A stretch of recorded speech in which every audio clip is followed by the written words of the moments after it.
Welcome back.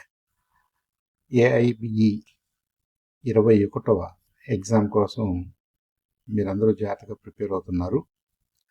మీ ప్రిపరేషన్లో సహాయపడటానికని మేము చాలా మోడల్ పేపర్స్, మెటీరియల్, అలాగే గతంలో ఏఐబిఈ ఎగ్జామ్స్ ఉన్నటువంటి పేపర్స్ని సాల్వ్ చేయటం, వాటన్నిటిలో నుంచి కొన్ని మోడల్ పేపర్స్ తయారు చేయటం, ఇవన్నీ కూడా చందు ఈడియు తరఫున మీకు అందించడం జరిగింది. చాలామంది రివ్యూ చేస్తున్నారు, చాలామంది కొన్ని సలహాలు అలాగే మార్పులు చేర్పులు కూడా సజెస్ట్ చేశారు. మీ అందరికీ కూడా ధన్యవాదాలు. రేపు 7వ తారీఖున జరిగే ఏఐబిఈ 21వ ఎగ్జామ్ని మీరు అందరూ కూడా సక్సెస్ఫుల్గా ఫేస్ చేయగలరని, ఫ్లయింగ్ కలర్స్తో బయటకు రావాలని, మీరందరూ అడ్వకేట్స్గా ఫ్యూచర్లో మంచి సర్వీసెస్ అందించాలని మనసారా కోరుకుంటూ ఈ పర్టికులర్ మాక్ ఎగ్జామ్ని తెలుగు మీడియం స్టూడెంట్స్ కోసం ప్రత్యేకంగా చేయడం జరుగుతుంది. మీరు 1-2 సార్లు డీటెయిల్డ్గా చేయగలరని చెప్పేసి ఆశిస్తున్నాం. Thank you. ఈ పేపర్లో మనం క్వశ్చన్, దానికి ఉన్న చాయిసెస్, ఆ చాయిస్లో ఏది కరెక్ట్ చాయిస్ ఐడెంటిఫై చేయటం ఎలాగో, మన దగ్గర ఉన్న ఇన్ఫర్మేషన్తో పక్కాగా ఇది అని తెలిసినప్పుడు మీరు డైరెక్ట్గా దాన్ని ఆన్సర్ చేసేయచ్చు. బిఫోర్ దట్ మన ప్రతి క్వశ్చన్కి కూడా ఒక స్ట్రాటజీ ఉంటే మంచిది. ఆ స్ట్రాటజీ ఎలా ఉండాలంటే, అసలు ఈ ప్రశ్న మన సబ్జెక్ట్ ఏరియాస్లో ఏ సబ్జెక్టుకు సంబంధించింది అని మనం ఐడెంటిఫై చేసిన తర్వాత, మనల్ని ఒక సెక్షన్ కోసం అడుగుతున్నారా, ఒక డెఫినేషన్ కోసం అడుగుతున్నారా, లేదు ఒక ప్రాసెస్ ఎలా జరగాలి, ఒక ప్రొసీజర్ ఎలా జరగాలని అడుగుతున్నారా, లేదు ఇంకేదన్నా ల్యాండ్ మార్క్ కేసెస్ గురించి కానీ, పిల్స్ గురించి కానీ, ఆ పిల్స్కు సంబంధించినటువంటి తీర్పుల్లో భాగంగా కొన్ని doctrines, principles, guidelines establish చేస్తాయి కాబట్టి కోర్ట్స్, వాటిని గురించి అడుగుతున్నారా అన్నది ముందు ఐడెంటిఫై చేసుకుని బేర్ యాక్స్ మనం తీసుకెళ్ళచ్చు. కాబట్టి ఆ బేర్ యాక్స్ సహాయంతో దాదాపుగా అన్ని క్వశ్చన్స్ని సక్సెస్ఫుల్గా చేయొచ్చు. ఉదాహరణకి ఈ ప్రశ్న చూద్దాం. భారత రాజ్యాంగం ప్రకారం 86వ రాజ్యాంగ సవరణ తర్వాత 6 సంవత్సరాల లోపు పిల్లలకు ప్రారంభ బాల్య సంరక్షణ మరియు విద్యను నిర్ధారించేందుకు ఏ ఆదేశిక సూత్రం సవరించబడింది అంటే ఆర్టికల్ 45 అన్నారు. ఇది రాజ్యాంగ చట్టానికి సంబంధించింది, ఆదేశిక సూత్రాలకు సంబంధించింది, సవరణలకు సంబంధించింది. లెఫ్ట్ హ్యాండ్ స్పైన్లో చూస్తే ఆ సబ్జెక్ట్ ఏరియా, ఆ చట్టంలో ఉన్న సబ్జెక్ట్ ఏరియాని మనం ఐడెంటిఫై చేయడం జరిగింది. అలాగే రైట్ స్పైన్లో చూస్తే ఇది గతంలో ఏ ఎగ్జామ్లో అడిగిన ప్రశ్న కూడా మనకి అక్కడ ఇండికేట్ చేసాం. అంటే గత పరీక్షల్లో ఎలాంటి క్వశ్చన్స్ వచ్చినాయో ఒక్కసారి జాగ్రత్తగా వాటి ఫ్రేమింగ్ చూసుకుంటే, word to word in verbatim, మీరు వాటిని ఎలా అర్థం చేసుకుని ఎలా ప్లాన్ చేసుకోవాలో క్లియర్గా మనకు ఒక ఐడియా వస్తుంది. ఇక్కడ గుర్తు పెట్టుకోవడం కంటే ఆ సమాచారం ఎక్కడ దొరుకుతుందో తెలుసుకోవడం అనేది చాలా చాలా కీలకం అన్నమాట. కాబట్టి ఆ సమాచారం పలానా చట్టంలో, పలానా చాప్టర్లో, పలానా సెక్షన్లో ఉంటుంది అనేది మనకు ఒక ఐడియా వస్తే డెఫినెట్గా బేర్ యాక్ట్ని చూసి దాదాపు 65-75% ఆఫ్ ద క్వశ్చన్స్కి మనం ఆన్సర్ చేయొచ్చు.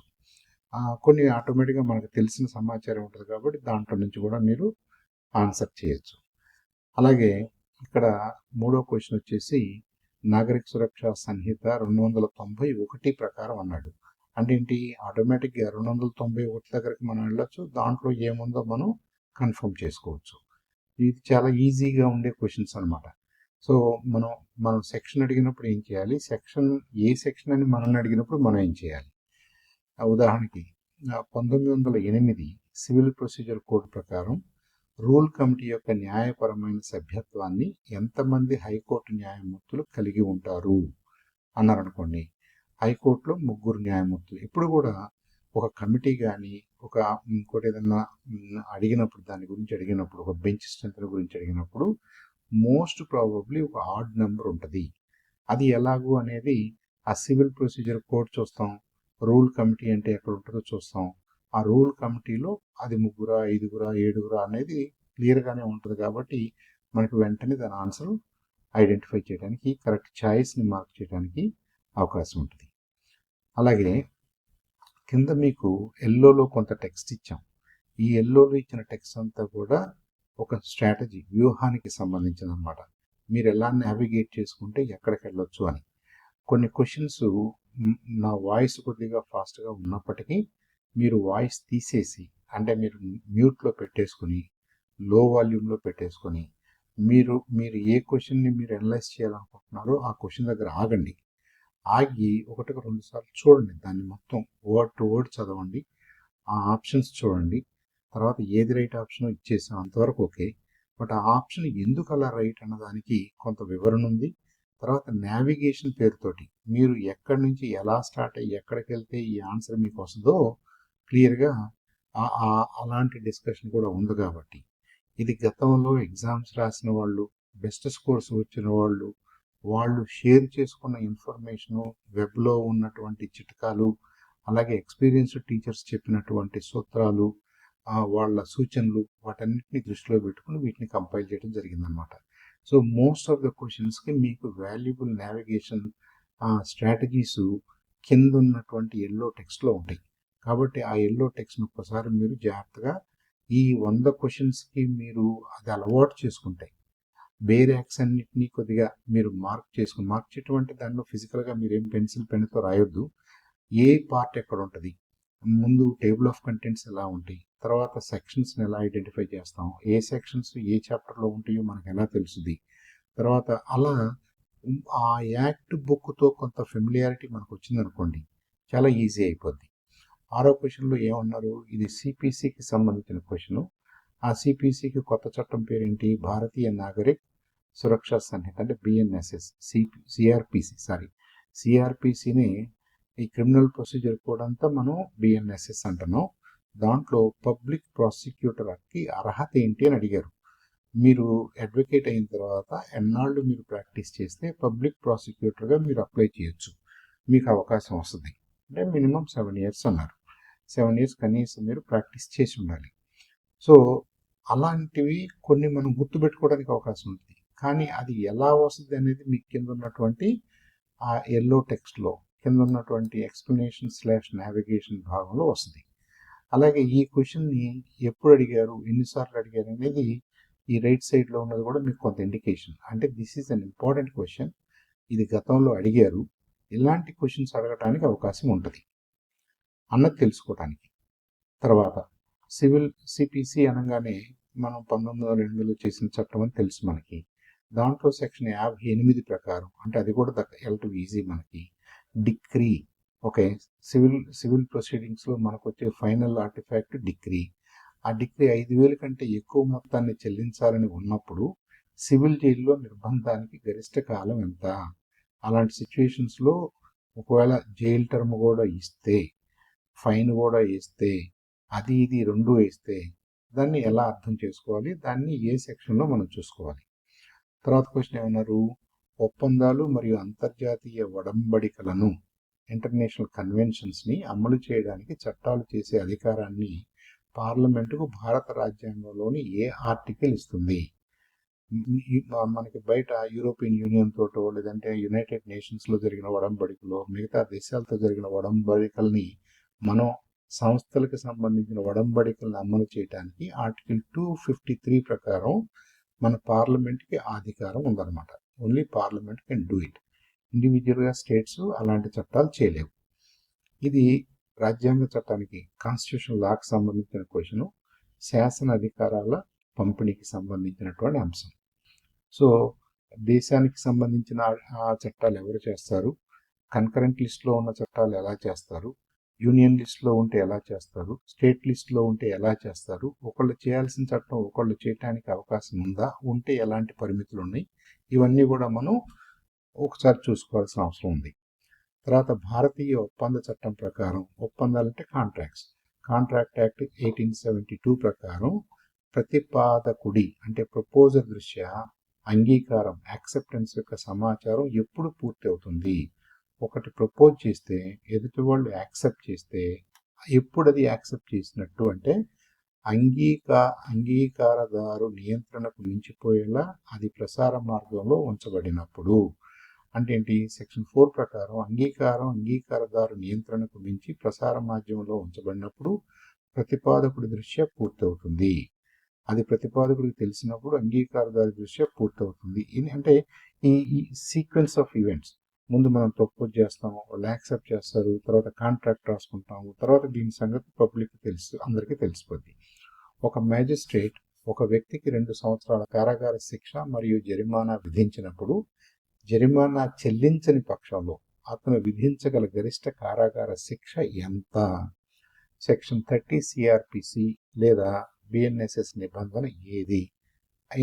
ఏ నిబంధన ప్రకారం ఎన్ని సంవత్సరాలు అన్నారు? అది 2 సంవత్సరాల కారాగార శిక్ష ప్లస్ జరిమానా అన్నారు.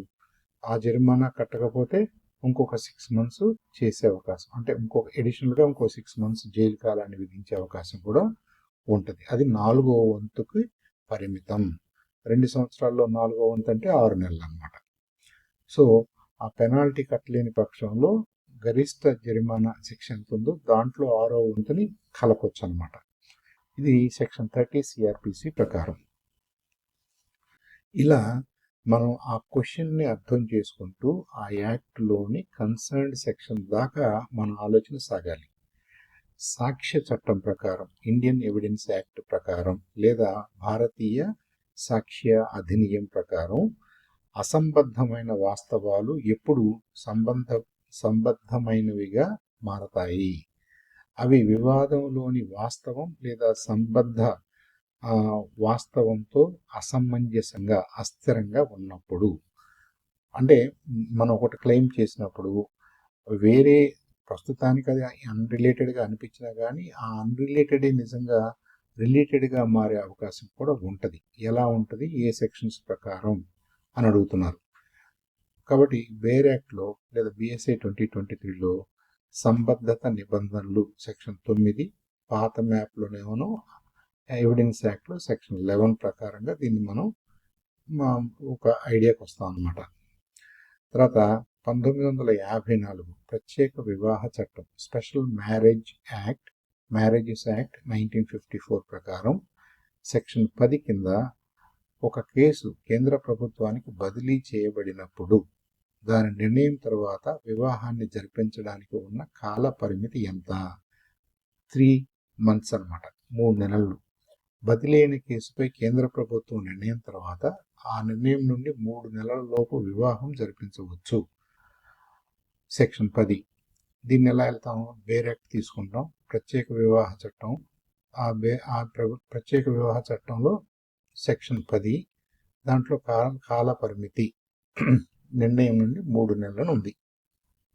సో ఆ లిమిటేషన్ పీరియడ్ ఎలా ఉంటుంది అనేది మనం ఐడెంటిఫై చేయొచ్చు అన్నమాట. ప్రత్యేక వివాహ చట్టం అంటే స్పెషల్ మ్యారేజెస్ యాక్ట్ 1954. అధికార పరిధి లేనందున తర్వాత చెల్లనిదిగా ప్రకటించబడిన సివిల్ కోర్టు ఉత్తర్వు ఆధారంగా ఒక బెయిలిఫ్ ఖాళీ చేయించే చర్య ఎవిక్షన్ జరిగితే న్యాయస్థాన తీర్పు ఉత్తర్వు ప్రకారం చేసిన చర్యలపై చట్టం ఎటువంటి రక్షణ కల్పిస్తుంది? బెయిలిఫ్ ఉత్తర్వు కింద సద్భావంతో, గుడ్ ఫెయిత్తో వ్యవహరించి ఉంటే అతనికి మినహాయింపు ఉంటుంది. ఇది ఎలా? ఇప్పుడు ఈ ఐపీసీ లేదా బిఎన్ఎస్ ప్రకారంగా సాధారణ మినహాయింపులు, జనరల్ ఎక్సెప్షన్స్ అనే వాటి కింద ఇవన్నీ లిస్ట్ అయి ఉంటాయి. కాబట్టి జనరల్ ఎక్సెప్షన్స్ ఎప్పుడెప్పుడు ఉంటాయి. మనకి ఇలా కాదేమో అలా కాదేమో అనుకున్న వాటికి జనరల్ ఎక్సెప్షన్స్లో ఏమైనా ఆధారాలు ఉన్నాయా, నిబంధనలు ఉన్నాయా, ఏమైనా డైరెక్షన్స్ ఉన్నాయా చూసుకుని ఇది తేల్చుకోవాలన్నమాట. సో అధ్యాయం బిఎన్ఎస్ 2023లో కూడా దీన్ని ఎలా నావిగేట్ చేయాలో ఎల్లో టెక్స్ట్లో రాశారు. క్రింది వాటిలో ఏ పరిస్థితి 1908 civil procedure code section 58(1)B పరిధిలోకి సరిగ్గా వస్తుంది? 3,500 రూపాయలకు డిగ్రీ ఒకటి వచ్చింది అనుకోండి, 6 వారాల వరకు నిర్బంధం. అంటే ఏంటి? ఇది కానీ అది కానీ అన్నట్టుగా, లేదా ఇది ప్లస్ అది అన్నట్టుగా. సెక్షన్ 58(1)B 2,000 నుంచి 5,000 వరకు ఉన్న మొత్తాలను కవర్ చేస్తుంది. 6 వారాల వరకు నిర్బంధం, 3,500 రూపాయలు ఈ స్లాబ్లోకి వస్తుంది. మిగిలిన మొత్తం కాలం సరిపోలవు. ఇది ఎలా చేస్తాం? మనం సిపిసి తీసుకుంటాం. సెక్షన్ 58(1)(b) తీసుకుంటాం. రోపై స్లాబ్ను సరైన గరిష్ట కాలంతో సరిపోలుస్తాం. దీనికి ఆన్సర్ వస్తుంది. సో సివిల్ ప్రొసీజర్ కోడ్ మనకి కావాల్సినటువంటి యాక్ట్ అన్నమాట. క్రింది ఏ తీర్పులతో భారత సర్వోన్నత న్యాయస్థానం సుప్రీంకోర్టు గోప్యత హక్కు రైట్ టు ప్రైవసీ అంశాన్ని చర్చించింది? రైట్ టు ప్రైవసీ అనేది ఎలాంటి హక్కు? ఈ హక్కుని ఏ తీర్పులో సుప్రీంకోర్టు దాని మీద ఆ డాక్టర్ని డిసైడ్ చేసింది? ఇది ఖరక్ సింగ్ 1963, PUCL 1997, కేఎస్ పుట్టస్వామి 2017, నాలుగోది వచ్చేసి ఎంపీ శర్మ 1954. వీటిల్లో ఏది అని అడుగుతున్నాడు. ఇది 1, 2, 3 మరియు 4 పై వాటన్నిటిలో కూడా రైట్ టు ప్రైవసీ అనే దాన్ని గోప్యత హక్కు ఈ కేసులలో నిర్ణయించారనమాట. సుప్రీంకోర్టు నిర్ణయించింది. అది ఎందుకు జరిగింది, ఎలా జరిగింది అనేది ఎల్లో టెక్స్ట్ జాగ్రత్తగా చదవండి మీరు.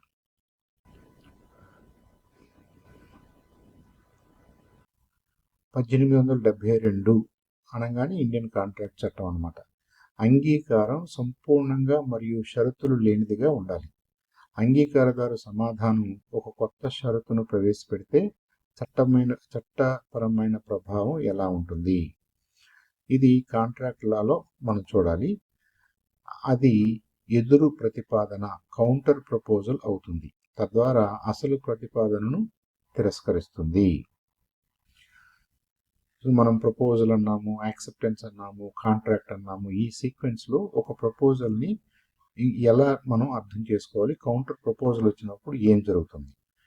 సో ఇది ఇండియన్ కాంట్రాక్ట్ లాలో మనకి నిర్దిష్ట ఉపశమనము, స్పెసిఫిక్ రిలీఫ్ యాక్ట్లో, అలాగే ఇక మిగతా యాక్ట్స్ ఇదంతా ఒక సబ్జెక్ట్ ఏరియా కాబట్టి ఎదురు ప్రతిపాదన అనేది మనకి ఇండియన్ కాంట్రాక్ట్ లాలో దొరుకుతుంది.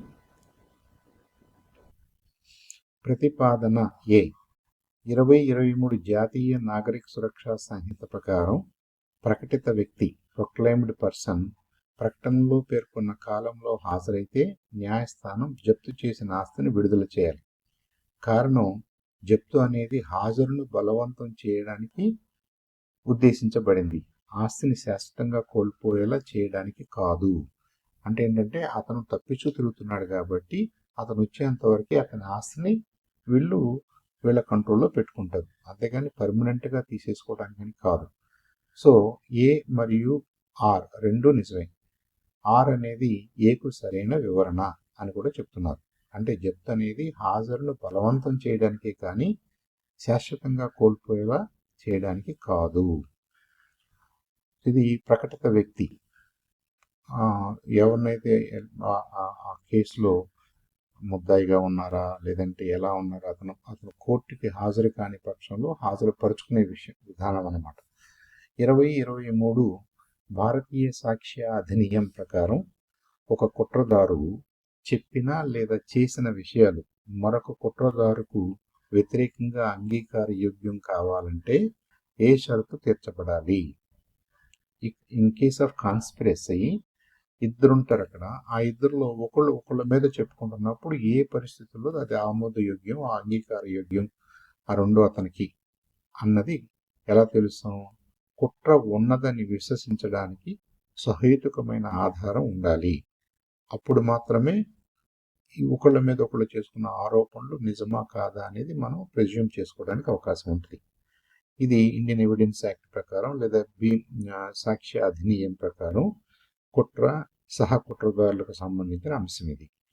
సో అక్కడికి మనం ఎలా వస్తాం, ఆ ఆన్సర్కి ఎలా వస్తాం అనేది ఈ యాక్ట్ని పరిశీలించడం ద్వారా, ఈ వ్యూహం ద్వారా, ఎల్లో టెక్స్ట్లో చెప్పిన వ్యూహం ద్వారా మనం అక్కడికి రాగలుగుతాం.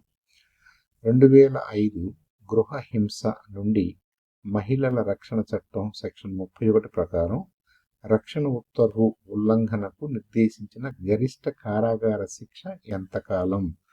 కోర్టు ఆర్డర్ని వైలేట్ చేస్తే అప్పుడు ఏం చేస్తారు? గరిష్టంగా ఎంత కారాగార శిక్ష విధించవచ్చు అంటే 1 సంవత్సరం. ప్రతివాది రక్షణ ఉత్తర్వును ఉల్లంఘించడం ఒక నేరం. అలాంటప్పుడు 1 సంవత్సరం వరకు కారాగార శిక్ష వేసే అవకాశం, లేదా 20,000 వరకు జరిమానా లేదా రెండు సెక్షన్ 31 ప్రకారం జరుగుతాయి అన్నమాట. సో గృహహింసకు సంబంధించినటువంటి 2005 చట్టాన్ని తీసుకుని మనం సెక్షన్ 31 దాకా వెళ్తే గరిష్ట కాల పరిమితి మనకు తెలిసిపోద్ది. అంటే స్ట్రైట్గా వెళ్ళిపోవచ్చు అక్కడ దాకా, ఎందుకంటే క్వశ్చన్లోనే ఉంది అది. 2023 జాతీయ న్యాయ సంహిత బిఎన్ఎస్ ప్రకారం ఒక నేరస్తుడిని ఒకేసారి ఏకాంత నిర్బంధంలో, సాలిటరీ కన్ఫైన్మెంట్ అంటారు, మిగతా వాళ్ళతో సంబంధం లేకుండా ఐసోలేట్ చేసి ఒక సెల్లో పెడతారు.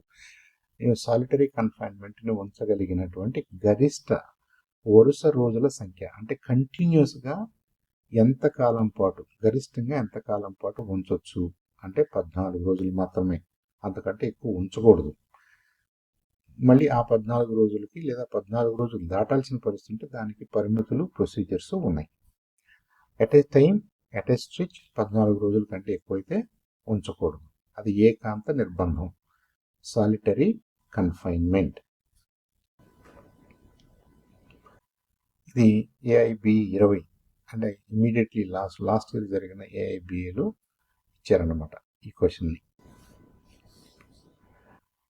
అజయ్పై ఒక సివిల్ దావా దాఖలు చేయబడింది మరియు న్యాయస్థానం సమ్మన్లు జారీ చేసింది. సివిల్ ప్రొసీజర్ కోడ్ ప్రకారం సమ్మన్లు అందిన తేదీ నుండి ఎన్ని రోజులలోపు అతను సాధారణంగా తన లిఖిత ప్రకటన, రిటర్న్ స్టేట్మెంట్ను సమర్పించాలి? సమ్మన్లు అందిన రోజు నుంచి 30 రోజుల్లోపు అతను రిటర్న్గా తన వివరాన్ని, తన వైపు నుంచి వివరణ ఇవ్వాలన్నమాట. ఇది సివిల్ ప్రొసీజర్ కోడ్లో లిఖిత ప్రకటన కాలం, ఆ లిమిటేషన్ పీరియడ్స్లో ఉందన్నమాట. ఇది ఎంత కాలంలో ఇవ్వాలి అనేది 30 రోజులు. సో సిపిసి ఆర్డర్ తీసుకోండి. ఆర్డర్ 8 రూల్ 1 ప్రకారం ప్రాథమిక కాలం 30 రోజులు, బాహ్య పరిమితి 90 రోజులు విత్ సమ్ స్పెషల్, అంటే 30 రోజుల్లోపు మీరు కోర్టుకి ఆన్సర్ చేస్తూ అది పూర్తిగా నేను ఆన్సర్ చేయడానికి ఇంకొద్దిగా టైం అడగొచ్చు, but you have to respond with in 30 days. అది కంప్లీట్గా రెస్పాన్స్ ఇవ్వడానికి, కంప్లీట్గా వివరణ ఇవ్వడానికి అడిషనల్గా టైం కోర్టుని రిక్వెస్ట్ చేసుకోవచ్చు అనమాట. భారత యూనియన్ ద్వారా ఒక భూభాగాన్ని మరొక దేశానికి అప్పగించినప్పుడు ఏ చర్య అవసరం, ఏం చేయాలి? పార్లమెంటు చట్ట నిర్మాణం చేయాలి, కార్యనిర్వాహక చర్య కూడా ఉండాలి. పార్లమెంట్లో చట్టం చేయాలి, ఎగ్జిక్యూటివ్కి ఒక డైరెక్షన్ ఉండాలి, ఎగ్జిక్యూటివ్ చేయాల్సిన పనులు కూడా ఉంటాయి. ఇది కాన్స్టిట్యూషన్ లాకి సంబంధించింది, భారత భూభాగానికి సంబంధించినటువంటి ఆర్టికల్స్ అన్నమాట. ఆర్టికల్ 368తో కలిపి ఆర్టికల్ 1 to 4, ఆర్టికల్ 368 కలిపి దీన్ని నిర్ధారిస్తారు. పార్లమెంట్లో చట్టం చేయటం, కార్యనిర్వాహక ఎగ్జిక్యూటివ్కి ఒక యాక్టివిటీ అప్పచెప్పటం. 1872 భారతీయ ఒప్పంద చట్టం, కాంట్రాక్ట్ యాక్ట్ ప్రకారం ప్రతిఫలం, కన్సిడరేషన్ లేకపోయినప్పటికీ ఏ ఒప్పందం చెల్లుబాటు అవుతుంది?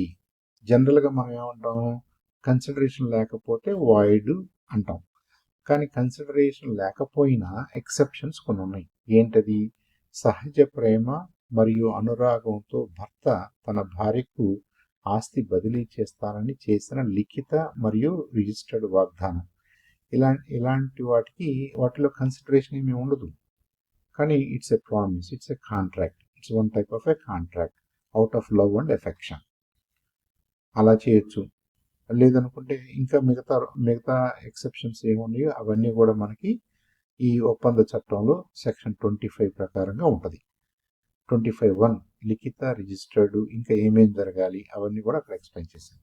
ఏ నిబంధన కింద ఒక మ్యాజిస్ట్రేట్ ప్రజా ఇబ్బంది, పబ్లిక్ న్యూసెన్స్ తొలగింపుకు షరతులతో కూడిన ఉత్తర్వులు జారీ చేయగలరు?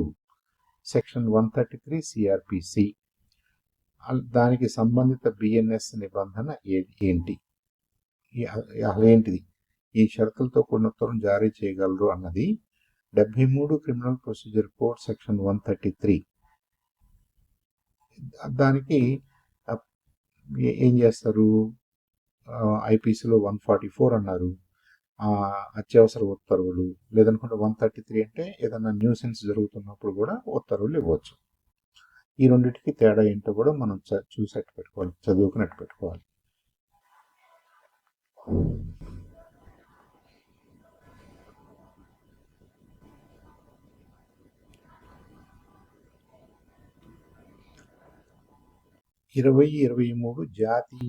భారతీయ సాక్ష్య అధినియం. భారతీయ సాక్ష్య అధినియం 2023 ప్రకారం పోలీసు అదుపులో ఉన్న వ్యక్తి చేసిన ఒప్పుకోలు, కన్ఫెషన్, ఎప్పుడు అంగీకారయోగ్యం. జనరల్గా అంగీకారయోగ్యం కాదు, కానీ దానికి ఒక ఎక్సెప్షన్ ఉంటుంది. ఇప్పుడు మ్యాజిస్ట్రేట్ ప్రత్యక్ష సమక్షంలో చేస్తే మాత్రమే. ఓన్లీ పోలీసు ముందు చేస్తే ఇట్స్ ఇన్అడ్మిసిబుల్. కానీ మ్యాజిస్ట్రేట్ కూడా ఉన్నాడు అనుకోండి, అక్కడ దాన్ని అడ్మిసిబుల్గా దాన్ని అడ్మిట్ చేస్తారు. దీని ద్వారా ఇంకా మనకు మరిన్ని వివరాలు, ఇన్వెస్టిగేషన్కి పనికొచ్చే వివరాలు కూడా తెలిసే అవకాశం ఉన్నప్పుడు కూడా దాన్ని అంగీకారయోగ్యంగానే పరిగణిస్తారు. అయితే తన తప్పును తను ఒప్పుకున్నట్టుగా ఎవరైనా గనక కన్ఫెషన్ ఇస్తే దాన్ని ఒప్పుకోరు. That will not be allowed. అది సెల్ఫ్ ఇన్క్రిమినేషన్ కిందకు వస్తుంది, లేదా కోయర్షన్తో కూడినటువంటి కన్ఫెషన్ కిందకు వస్తుంది. కాబట్టి దాన్ని ఇన్అడ్మిసిబుల్గా కన్సిడర్ చేస్తారు, అడ్మిట్ చేయరు. ప్రతిపాదన ఏంటిది? 1956 హిందూ వారసత్వ చట్టం ప్రకారం, సక్సెషన్ యాక్ట్ ప్రకారం, మితాక్షర ఉమ్మడి హిందూ కుటుంబంలో ఒక కుమార్తె కుమారుడిలాగే పుట్టుకతో తన సొంత హక్కుతో సహదాయాది కోపార్సనర్ అవుతుంది. కారణం ఏంటంటే ఇది కుమార్తెకు సహదాయాది ఆస్తిలో కుమారునికి ఏవైతే హక్కులు ఉన్నాయో, బాధ్యతలు ఉన్నాయో, మరి పరిమితుల్లో ఉన్నాయో వాటన్నిటిని కల్పిస్తాం అన్నమాట. సో ఏ మరియు ఆర్ రెండు కూడా నిజమే. ఆర్ అనేది ఏకు సరైన వివరణ. ఇక్కడ సహదాయాదిలో ఆస్తి పంచుకోవటమే కాదు, ఆస్తి హక్కు వస్తుంది, బాధ్యతలు వస్తాయి, పరిమితులను ఇంకేమన్నా పరిమితులు ఉంటే సన్కి ఏమున్నాయో అవన్నీ కూడా డాటర్ కూడా ఉంటాయి. Daughter also is considered. కుమార్తెను కూడా కోపార్సనర్గా కన్సిడర్ చేస్తారు. ఒక వ్యక్తి గరిష్టంగా 10 సంవత్సరాల కారాగార శిక్ష విధించదగిన నేరానికి ప్రయత్నం అటెంప్ట్ చేస్తే 2023 భారతీయ న్యాయ సంహిత ప్రయత్న నిబంధన సెక్షన్ 62 కింద అటెంప్ట్ కింద విధించగల గరిష్ట కారాగార శిక్ష ఎంత? దాంట్లో సగం అన్నమాట. అతను నిజంగానే చేసి ఆ పని పూర్తయ్యి ఆఫెన్స్ కంప్లీట్ అయ్యి అలాంటి అఫెన్స్ జరిగిపోయింది అనుకోండి, దానికి మ్యాక్సిమం ఎంత ఉంటుందో శిక్ష. అటెంప్ట్ చేసి ఫెయిల్ అయ్యాడు కాబట్టి, అటెంప్ట్ పూర్తి కాలేదు కాబట్టి దాంట్లో సగం ఉంటుంది అనమాట. సో బిఎన్ఎస్ సెక్షన్ 62 సాధారణ ప్రయత్న నిబంధన ప్రయత్నానికి శిక్షను నేరానికి నిర్దేశించిన గరిష్ట కాలంలో సగానికి పరిమితం చేస్తుంది. సో ఇక్కడ 10 సంవత్సరాల శిక్ష పడే నేరం అన్నారు కాబట్టి, అది ఫెయిల్ అయింది కాబట్టి, అటెంప్టే కాబట్టి 5 సంవత్సరాల వరకు శిక్ష పడే అవకాశం ఉంది. Civil procedure code section 14A(1) కింద అందించిన రిజిస్టర్డ్ చిరునామా మార్చకపోతే ఎంతకాలం చెల్లుబాటులో ఉంటుంది? కారణం తుది నిర్ధారణ అయిన 6 సంవత్సరాల తర్వాత వరకు కూడా అదే అడ్రస్ని నిజమైన అడ్రస్గా భావిస్తారు. సక్రమంగా మార్చకపోతే రిజిస్టర్డ్ చిరునామా కారణం తుది నిర్ణయమైన 6 సంవత్సరాల వరకు కూడా చెల్లుబాటులో ఉంటుంది. ఇది సిపిసిలో సెక్షన్ 14A చూస్తే మనం 14A(1)లో ఇది వివరంగా ఉందన్నమాట. సో సివిల్ ప్రొసీజర్ కోడ్ బేర్యాక్ తీసుకోవాలి, రిజిస్టర్డ్ చిరునామా కోసం చూసుకోవాలి, అది ఎంతవరకు చెల్లుబాటు అవుతుందో ఆ టెక్స్ట్లో నుంచి మనకు ఐడియా వస్తుంది. సో ఎల్లోలో ఉన్నది మీకు ఆ ప్యాత్ చూపిస్తుంది. నావిగేషన్ అనే రెండో భాగం ఏం చేయాలో మీరు చెప్తుంది అనమాట, వ్యూహం చెప్తుంది. ఆర్టికల్ 143 కింద సర్వోన్నత న్యాయస్థానం ఇచ్చే సలహాపూర్వక అభిప్రాయాన్ని, అడ్వైజరీ ఒపీనియన్ని న్యాయపరమైన దృష్టాంతంగా జ్యుడిషియల్ ప్రెసిడెంట్గా పరిగణించవచ్చా? ఇది అడ్వైజరీ మాత్రమే, ఇది ఒక ఒపీనియన్ మాత్రమే. దాన్ని జ్యుడిషియల్ ప్రెసిడెంట్గా పరిగణించవచ్చా అంటే లేదు, ఆబ్వియస్గా. ఎందుకంటే అది తీర్పుగా పరిగణించబడదు కాబట్టి. దీన్ని రాజ్యాంగ చట్టంలో సలహా అధికార పరిధి అనే అంశంలో దీని గురించి మాట్లాడారు. ఆర్టికల్ 143 సలహా వర్సెస్ తీర్పు విధులను వేరు చేయండి.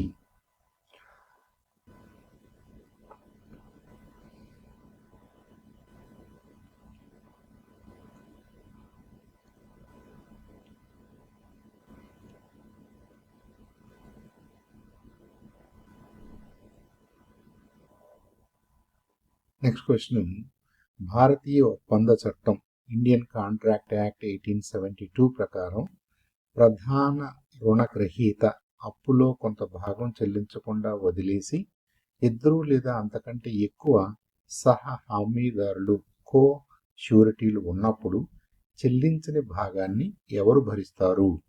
సహ హామీదారులు సమాన వాటాలో భరిస్తారు.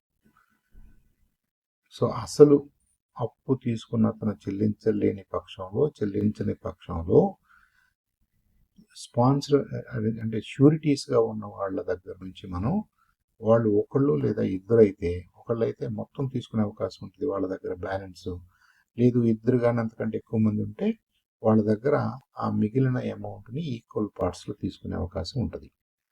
సహ హామీదారులు సమాన వాటాలో. సహ హామీదారులు ష్యూరిటీస్ అన్నమాట. చట్టంలో విభేదంలో ఉన్న 14 సంవత్సరాల బాలుడిని మరణశిక్ష లేదా జీవిత ఖైదుతో శిక్షించదగని నేరానికి న్యాయస్థానం ముందు హాజరుపరిచారు. ఈ కేసు ప్రధానంగా ఏ పథకం పరిధిలోకి వస్తుంది? జువెనైల్ జస్టిస్ బోర్డు ద్వారా 2015 బాల న్యాయ సంరక్షణ మరియు రక్షణ చట్టం పరిధిలోకి వస్తుందన్నమాట. అతన్ని అడల్ట్గా మనం ట్రీట్ చేసి అడల్ట్గా ప్రాసెస్ చేయడానికి అవకాశం లేదు. సిఆర్పిసి లేదా బిఎన్ఎస్ఎస్కి సంబంధించిన అంశం ఇది. బాల నేరస్తుడు లేదా ఆ కాంటెక్స్ట్ ఆ సందర్భాన్ని మనం అర్థం చేసుకుని దీన్ని ఆన్సర్ చేయాల్సి ఉంటుంది. జువెనైల్ జస్టిస్ బోర్డు చిట్కా 2023 భారతీయ సాక్ష్య అధినియంలోని ఏ సెక్షన్ నిపుణుల అభిప్రాయాలకు అంటే ఎక్స్పర్ట్ ఒపీనియన్స్కు సంబంధించినది? ఇక్కడ చూడండి, చట్టం చెప్పేస్తున్నారు, ఒక విషయం చెప్తున్నారు, అది ఏ సెక్షన్లో ఉందో చెప్పమంటున్నారు. అంటే ఇక్కడ మనం చూసుకోవాల్సింది ఎక్స్పర్ట్ ఒపీనియన్ అనేది టేబుల్ ఆఫ్ కంటెంట్లో మనకు కనిపిస్తుందా, ఇండెక్స్లో కనిపిస్తుందా?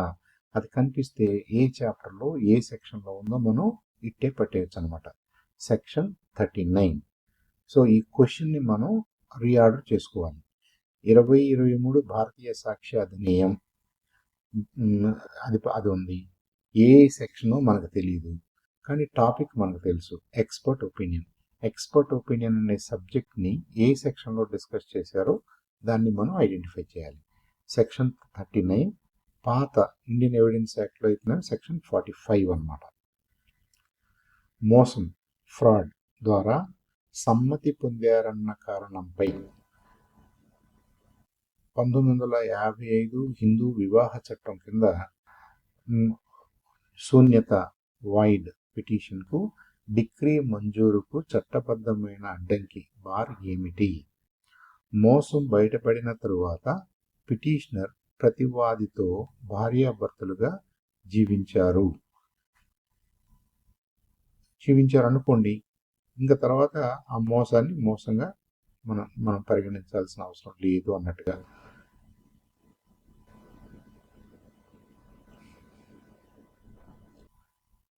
ఇది హిందూ మ్యారేజ్ యాక్ట్కి సంబంధించింది, ఫ్యామిలీ లాలో ఉంది, హిందూ మ్యారేజ్ యాక్ట్లో ఉంది. మోసంపై శూన్యత, అది దాన్ని ఎప్పుడు వాయిడ్ అంటాం, ఎప్పుడు వాయిడ్ అనాల్సిన అవసరం లేదు, బారేంటి. 23 జాతీయ న్యాయ సంహిత ప్రకారం ఒక వ్యక్తి 4,000 రూపాయల జరిమానా చెల్లించమని ఆదేశించబడి దానిని చెల్లించకపోతే చెల్లించని పక్షంలో న్యాయస్థానం విధించగల గరిష్ట సాధారణ కారాగార శిక్ష ఎంత? 4,000, ఇది 2 నెలలు. సో ఈ నావిగేషన్లో ఏం చేస్తాం, మనం బేర్ యాక్ట్ తీసుకుంటాం, బిఎన్ఎస్ 2023 తీసుకుంటాం, అధ్యాయం శిక్షల్లోకి వెళ్తాం, 2వ అధ్యాయం. సెక్షన్ 8(5)లో స్లాబ్స్ ఉన్నాయి. 5,000 నుంచి 10,000, అవి చెల్లించకపోతే ఎన్నాళ్ళు శిక్ష, అలా. ఇది 4,000 అనేది 5,000 కంటే తక్కువ ఉంది కాబట్టి ఇక్కడ గరిష్టంగా 2 నెలల ఆర్డినరీ జైలు విధించవచ్చు అన్నమాట.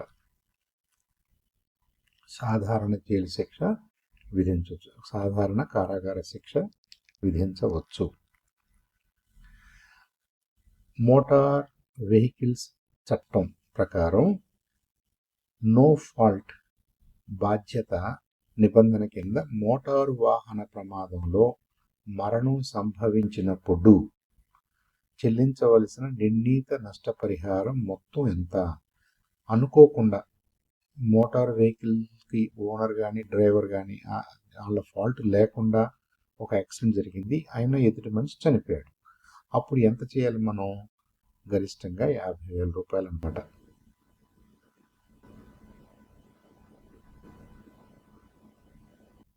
శాశ్వత అంగవైకల్యానికి అయితే 25,000 చెల్లించాలి.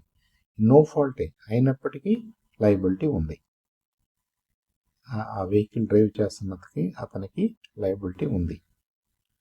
మోటార్ వాహనాల చట్టం తీసుకోండి, 10వ అధ్యాయం తీసుకోండి, సెక్షన్ 140కి వెళ్తే అది మరణం లేదా అంగవైకల్యానికి సంబంధించినటువంటి నో ఫాల్ట్ పెనాల్టీస్ ఎంతో ఉన్నాయి. 1996 మధ్యవర్తిత్వ మరియు సయోధ్య చట్టం, ఇది ఈ సెక్షన్ 25A ప్రకారం తగిన కారణం లేకుండా క్లెయిమ్దారు తన క్లెయిమ్ ప్రకటనను సమర్పించకపోతే ఏం జరుగుతుంది? ట్రిబ్యునల్ విచారణను ముగిస్తుంది. ఎవరైతే క్లెయిమ్ చేశారో అతనే క్లెయిమ్ ఏంటో చెప్పలేదనుకోండి, ఇంకా there is nothing to adjudicate or reconcile కదా. కాబట్టి క్లెయిమ్దారు వైఫల్యం, ముగింపు ఏంటి? ప్రతివాది వైఫల్యం. ప్రతివాది వైఫల్యం అయితేనేమో కొనసాగిస్తారు. అదే క్లెయిమ్దారు వైఫల్యం చెందాడు అనుకోండి, ఎవరైతే క్లెయిమ్ చేస్తున్నారో వాళ్ళే సరిగ్గా డాక్యుమెంటేషన్ ఇవ్వలేకపోతున్నారు అనుకోండి, ఇంకా దెర్ ఈజ్ నో ఆర్బిట్రేషన్ కాబట్టి, there is no reconciliation required కాబట్టి ఆ కేసును ముగిస్తారనమాట. 1908 civil procedure code section 35A ప్రకారం సాధారణ కేసులలో తప్పుడు లేదా అనవసరమైన క్లెయిమ్లు, డిఫెన్స్లకు పరిహారాత్మక ఖర్చులుగా న్యాయస్థానం మంజూరు చేయగల గరిష్ట మొత్తం ఎంత? ఫర్ ఫాల్స్ క్లెయిమ్స్ 3,000 రూపాయలు అనమాట. సో సిపిసిలో సెక్షన్ 35A అన్నారు, అక్కడికి వెళ్ళిపోదాం. అక్కడికి వెళ్తే సాధారణ ఖర్చులు ఉన్నాయి. 35Bలో ఆలస్యానికి సంబంధించిన ఖర్చులు ఉన్నాయి. వాటిని వేరు చేసి చూడండి, పై క్వశ్చన్లో ఉన్నదానికి ఆన్సర్ 3,000 అని వచ్చేస్తుంది.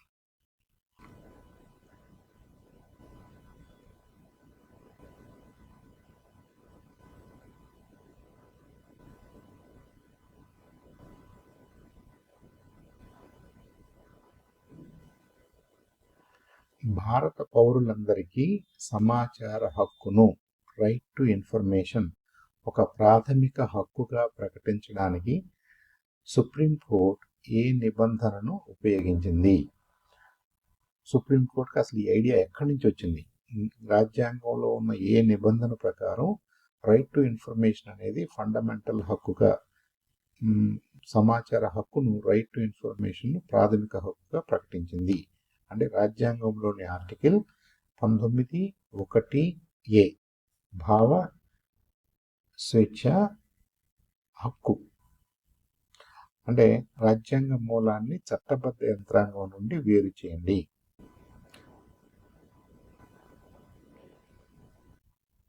ఇక్కడ నావిగేషన్ అని ఏదైతే రాశామో అది మనం తీసుకోవాల్సినటువంటి పాత్ని మనకు చెప్తుంది అనమాట.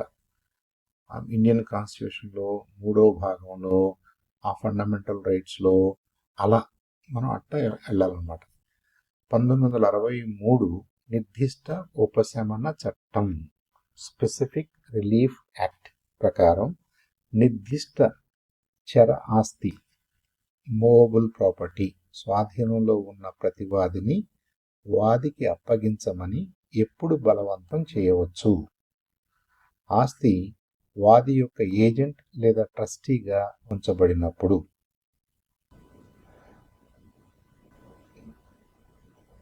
ఆ పిటిషనర్కి ఏజెంట్ దగ్గర కానీ ట్రస్టీకి దగ్గర కానీ ఉన్నప్పుడు దాన్ని మీరు వాదికి అప్పగించమని చెప్పొచ్చు అనమాట.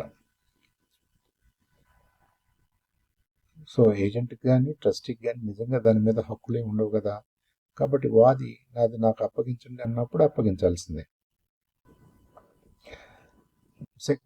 సెక్షన్ 7లో దాని డీటెయిల్స్ ఉన్నాయన్నమాట. ప్రతిపాదన ఏ చూద్దాం. జప్తు చేయబడిన ప్రకటించబడిన వార్తాపత్రికపై ఆసక్తి ఉన్న వ్యక్తి అధికారిక గెజెట్లో ప్రచురించిన 2 నెలల్లోపు ఆ ప్రకటనను రద్దు చేయమని హైకోర్టును ఆశ్రయించవచ్చు.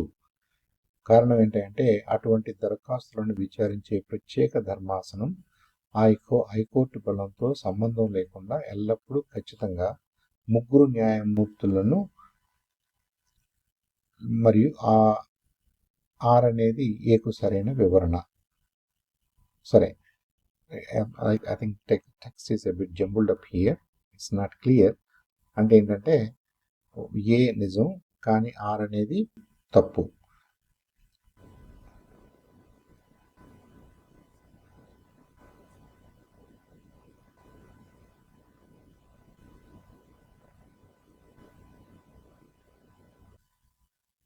మునుపటి విచారణలో ఇచ్చిన సాక్ష్యం ప్రయర్ ఎవిడెన్స్ తరువాత విచారణలో సంబద్ధం కావాలంటే ఏ షరతు తీర్చబడాలి? విచారణ ఒకే పక్షదారుల మధ్య లేదా వారి ప్రయోజనాల ప్రతినిధుల మధ్య జరిగి ఉండాలి. అంటే ఆ పక్షదారులైనా సిమిలర్గా ఉండాలి లేదా వాళ్ళ ప్రతినిధులైనా ఉండాలి. అదే విషయం మీద ఈ ప్రయోజనం జరుగుతుండాలి. అప్పుడే దాంట్లో ఉన్న ఫ్యాక్ట్స్ని, దాంట్లో ఒప్పుకున్న ఎవిడెన్సెస్ని దీంట్లో కూడా ఒప్పుకోవాల్సి వస్తుంది.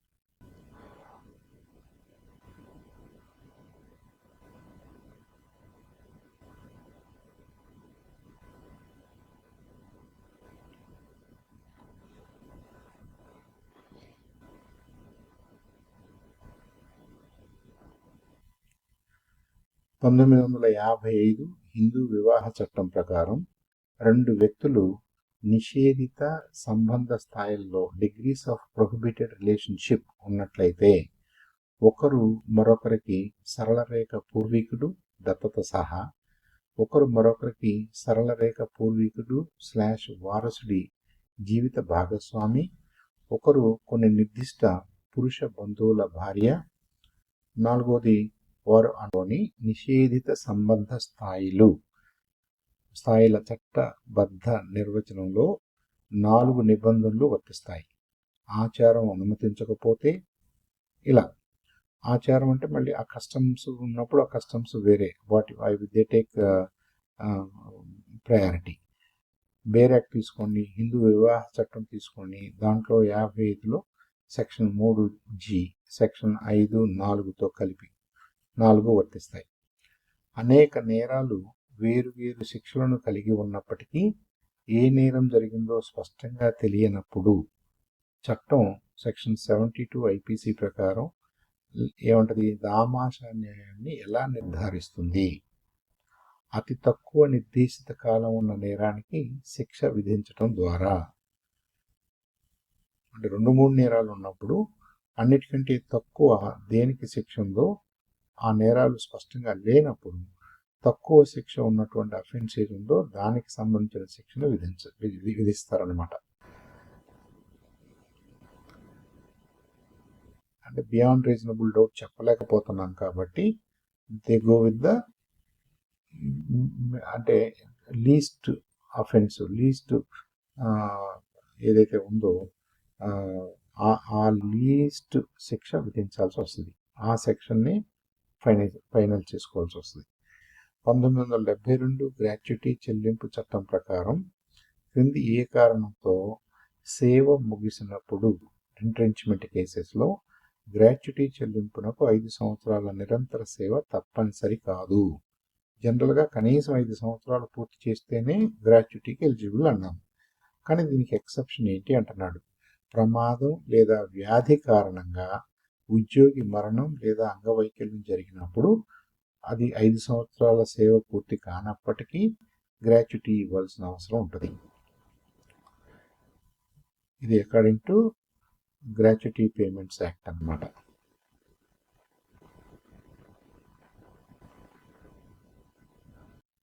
మరణం కానీ అంగవైకల్యం కానీ ఎల్లప్పుడూ అర్హత సేవ షరతులను అధిగమిస్తాయి.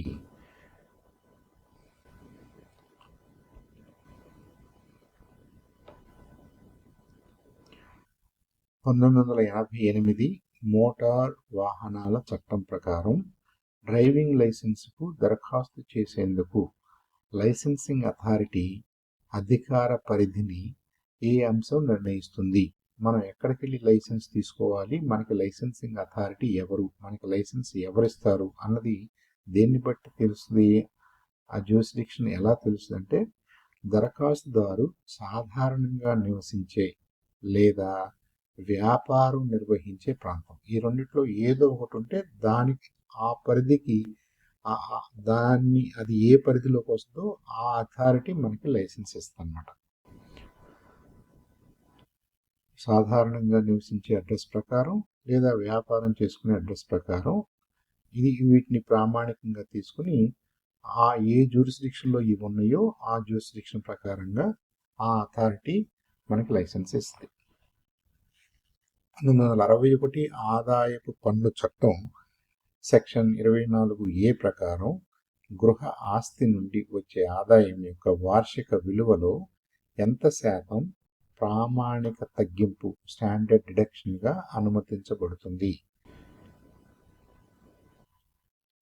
30% వరకు స్టాండర్డ్ డిడక్షన్ కింద క్లెయిమ్ చేయొచ్చు అన్నమాట. ఇది గృహ ఆస్తికి రెసిడెన్షియల్ ప్రాపర్టీ అయితే 30% ప్రామాణిక తగ్గింపు తరచూ అడిగే నిర్ణీత సంఖ్య. ఏదన్నా ఎక్సెప్షన్ ఉంది, ఎంత ఎక్సెప్షన్ ఉందంటే జనరల్గా 30% ఉంటుంది అన్నమాట.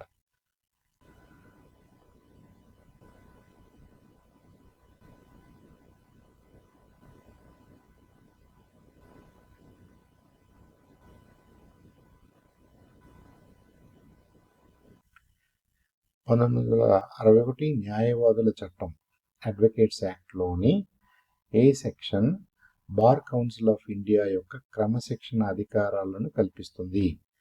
బార్ కౌన్సిల్ ఆఫ్ ఇండియాకి ఏ సెక్షన్ ద్వారా ఈ డిసిప్లినరీ యాక్షన్ తీసుకునే అధికారాలు వచ్చినాయి అని అడుగుతున్నారు. సెక్షన్ 36. సెక్షన్లు 35 నుంచి 38 వరకు, లేదా 35 ఏంటి రాష్ట్రం, 36 bar council of India, 37 bar council of ఇండియాకి అప్పీలు, 38 వచ్చేసి సుప్రీంకోర్టుకి అప్పీలు. అంటే రాష్ట్రంలో తీసుకున్న నిర్ణయం మీద బార్ కౌన్సిల్ ఆఫ్ ఇండియాకి అప్పీల్ చేసుకోవచ్చు. బార్ కౌన్సిల్ ఆఫ్ ఇండియాకి అప్పీల్ చేసుకున్న తర్వాత ఇంకేదైనా డిస్ప్యూట్ ఉంటే మీరు సుప్రీంకోర్టుకి అప్పీల్ చేసుకోవచ్చు. బార్ కౌన్సిల్ ఆఫ్ ఇండియా చేసిన డెసిషన్స్ మీద, డిసిప్లినరీ యాక్షన్స్ మీద. భారత రాజ్యాంగంలోని ఏ నిబంధన కింద ప్రజా ప్రయోజన వాజ్యాన్ని, పబ్లిక్ ఇంట్రెస్ట్ లిటిగేషన్ను నేరుగా సర్వోన్నత న్యాయస్థానంలో దాఖలు చేయవచ్చు? ఏ ఆర్టికల్ ఈ అవకాశాన్ని కల్పిస్తుంది అంటే ఆర్టికల్ 32. దీన్ని డాక్టర్ బాబాసాహెబ్ అంబేద్కర్ గారు ఏమన్నారంటే, this is the heart and soul of Indian constitution అన్నారు. అంటే రాజ్యాంగపరంగా హక్కుల్ని సాధించుకునే అవకాశాన్ని ఇచ్చే ఆర్టికల్ ఇది.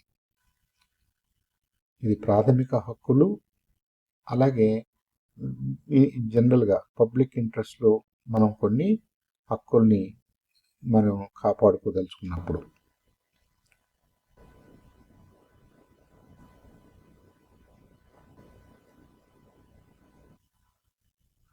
ఆర్టికల్ 32 ప్రకారం మనం సుప్రీంకోర్టుకి వెళ్ళి అప్పీల్ చేసుకోవచ్చు, పిటిషన్ చేసుకోవచ్చు. లేదంటే 226 ప్రకారంగా హైకోర్టులో మనం ఈ అప్పీల్ని దాఖలు చేసుకోవచ్చు.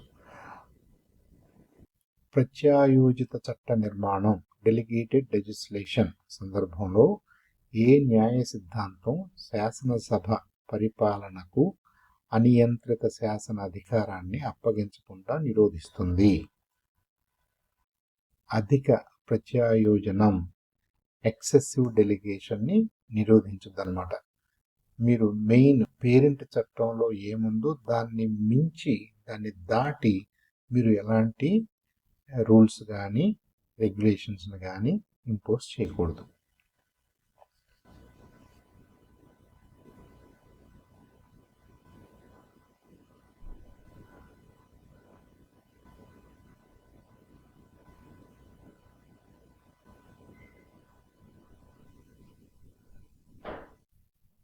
పక్షకారుల మధ్య ఒప్పందం లేనప్పుడు 1996 మధ్యవర్తిత్వ మరియు సయోధ్య చట్టం సెక్షన్ 21 ప్రకారం మధ్యవర్తిత్వ విచారణ ఎప్పుడు ప్రారంభమైనట్లుగా పరిగణించబడుతుంది. నివేదన రిఫరెన్స్ కోసం అభ్యర్థన ప్రతివాదికి అందిన తేదీన.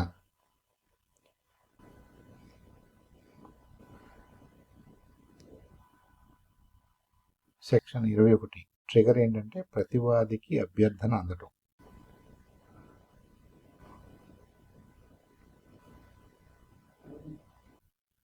ఆల్టర్నేటివ్ డిస్ప్యూట్ రిడ్రెసల్ దానికి సంబంధించి మీడియేషన్ కానీ అలాగే కన్సిలియేషన్ ఇలాంటివన్నీ కూడా మనం విత్ డెఫినెట్ లిమిటేషన్స్ ఆ ఏడిఆర్ను ఉపయోగించుకోవచ్చు అన్నమాట.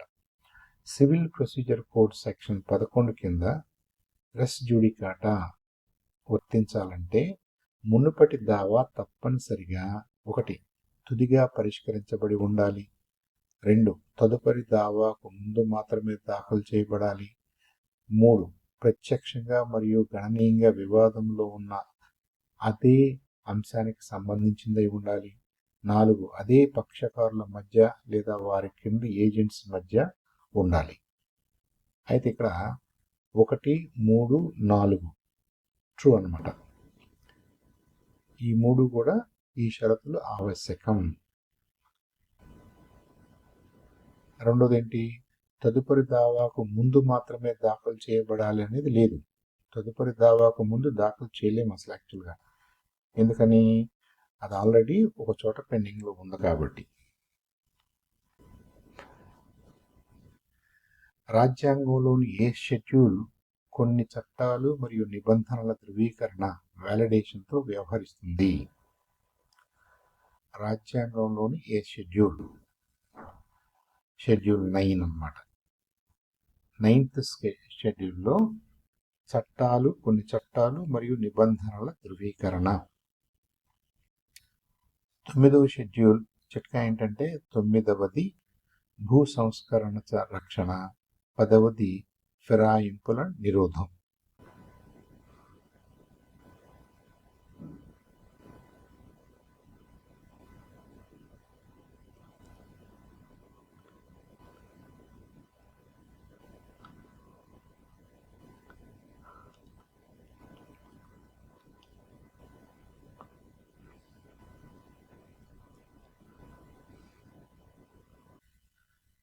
ఒక దుకాణాన్ని రిటైల్ వ్యాపారం కోసం, వ్యవసాయం లేదా తయారీ కోసం కాదు, అంటే రిటైల్ వ్యాపారం కోసం ఎటువంటి ప్రత్యేక ఒప్పందం లేకుండా అద్దెకు ఇచ్చారు. 1882 ఆస్తి బదిలీ చట్టం ట్రాన్స్ఫర్ ఆఫ్ ప్రాపర్టీ యాక్ట్ ప్రకారం కౌలును రద్దు చేయడానికి ఎన్ని రోజుల నోటీస్ అవసరం? 15 రోజుల నోటీస్ అవసరం. అదే వ్యవసాయం కోసం, తయారీ కోసం అయితే అదర్ లిమిటేషన్స్ అప్లై.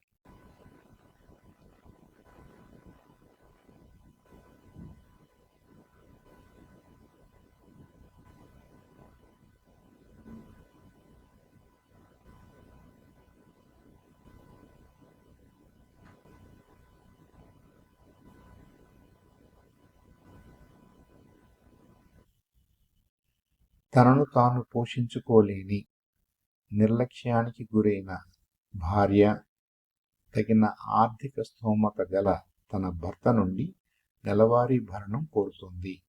అటువంటి సంక్షిప్త భరణ ఉత్తర్వును సాధారణంగా ఏ పథకం కింద కోరతారు? క్రిమినల్ ప్రొసీజర్ కోడ్లోని భరణ నిబంధన సెక్షన్ 125 సిఆర్పిసి. భార్యలు, పిల్లలు, తల్లిదండ్రులు వీళ్ళందరూ కూడా వాళ్ళను వాళ్ళు పోషించుకోలేని సిచ్యువేషన్లో ఉన్నప్పుడు సెక్షన్ 125 ఆఫ్ సిఆర్పిసి కింద మంజూరు చేస్తారు. వ్యక్తిగత చట్టంతో సంబంధం లేని త్వరిత లౌకిక పరిహారం అవసరం అన్నమాట ఇవ్వబడుతుంది. భార్యలు, పిల్లలు, తల్లిదండ్రులు భరణం పాత సిఆర్పిసి సెక్షన్ 125, కీలక సంఖ్య సెక్షన్ 125. ప్రభుత్వ పత్రాలను, పబ్లిక్ డాక్యుమెంట్స్ మాత్రమే వాటి విషయాల కఠిన రుజువు లేకుండా అంగీకరించవచ్చు. ఏ వర్గం ప్రభుత్వ పత్రాల కిందకు వస్తుంది? ఎలాంటి డాక్యుమెంట్స్ని మనం అఫీషియల్ డాక్యుమెంట్స్, పబ్లిక్ డాక్యుమెంట్స్ అన్నాం.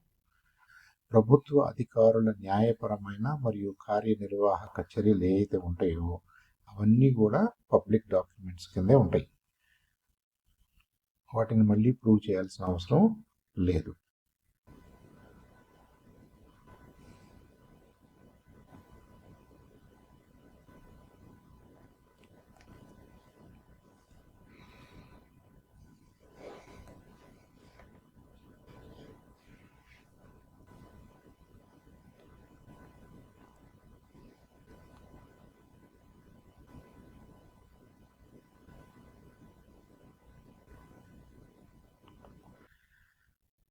(1939) ముస్లిం వివాహాల రద్దు చట్టం సెక్షన్ 2 కింద వివాహాన్ని రద్దు చేసే డిక్రీకి కారణాలు.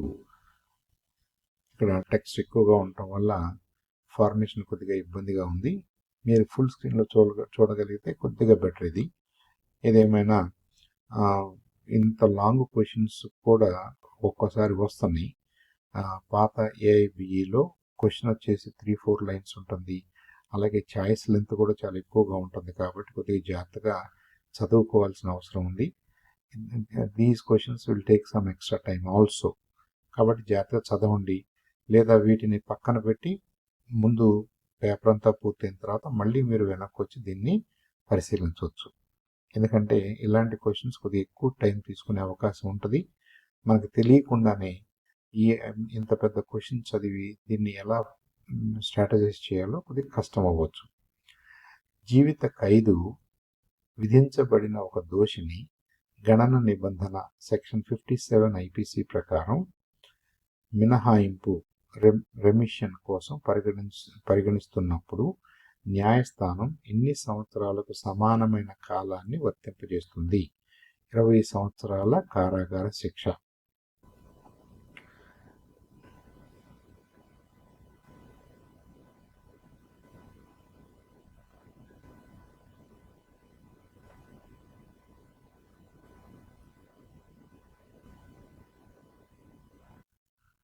అంటే 20 జీవిత ఖైదు 20 సంవత్సరాలకు ముగుస్తుంది అనేది ఏమి కాదు. జనరల్గా 20 సంవత్సరాలుగా పరిగణిస్తారు అంతే. కానీ జీవిత ఖైదు అంటే జీవిత ఖైదునే. అది unless other things happen, that is forever until he is alive అని. ప్రతిపాదన: ఒక ఉద్యోగి గత 12 నెలల్లో ఎటువంటి అంతరాయం లేకుండా 365 రోజులు పనిచేస్తేనే 1 సంవత్సరం నిరంతర సేవలో ఉన్నట్లు. కారణం 72 గ్రాట్యుటీ చెల్లింపుల చట్టం ప్రకారం ఉద్యోగి తప్పిదం వల్ల కానీ, అనారోగ్యం, ప్రమాదం అలాంటి వాటి వల్ల కానీ అతని నిరంతర సేవలు కలిగి ఉండాలి అన్నానుకోండి. అంటే ఏమైంది? ఏ తప్పు కానీ ఆర్ నిజం. అంటే ఏంటి? 365 రోజులు ఉండాలి, నిరంతర సేవల్లో ఉండాలి లేదా ఉన్నట్లు అనేది it's not a necessary condition. A లేదా ఆర్, ఈ 2 ప్రతిపాదనలు కూడా విడిగా పరీక్షించండి. ఇక్కడ ఏ తప్పు కాబట్టి ఏ నిజం కావాల్సిన ఎంపికలు తొలగిపోతాయి. టార్ట్ చట్టంలోని సాధారణ రక్షణలను జాబితా 1 ప్రముఖ కేసులతో జాబితా 2లో జతపరచండి. దైవచర్య act of God, Nichols versus Marsland. సమ్మతి వోలంటీ నాన్ ఫిట్ ఇంజూరియా. 2 Hall versus Brooklands auto racing club. ఇలా వీళ్ళు ఏంటంటే కొన్ని కొన్ని కొన్ని కేసెస్ను ఇక్కడ ఇచ్చారు, మనకి జత చేయమంటున్నాడు.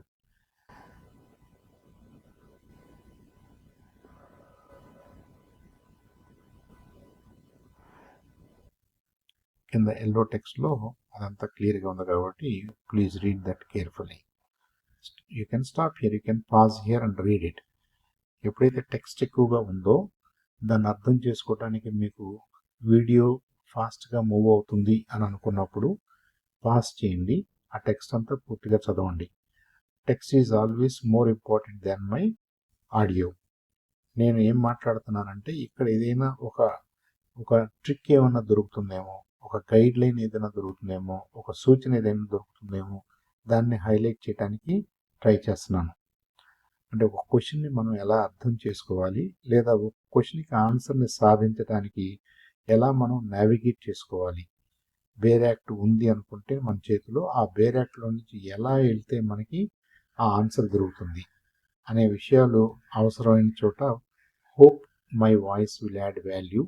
అదర్వైజ్ మీరు జాగ్రత్తగా ఆ క్వశ్చన్ అక్కడ పాస్ చేసుకుని క్వశ్చన్ జాగ్రత్తగా చదివితే I think it will be better for you to actually get the context, get the meaning of the question.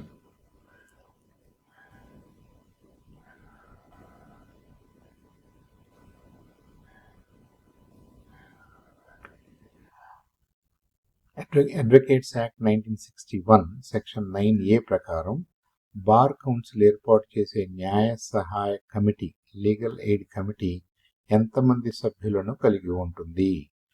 9 మించకుండా, కానీ 5 కంటే తక్కువ కాకుండా. అంటే మినిమం 5 ఉండాలి, మ్యాక్సిమం 9, అంతకంటే ఎక్కువ ఉండకూడదన్నమాట.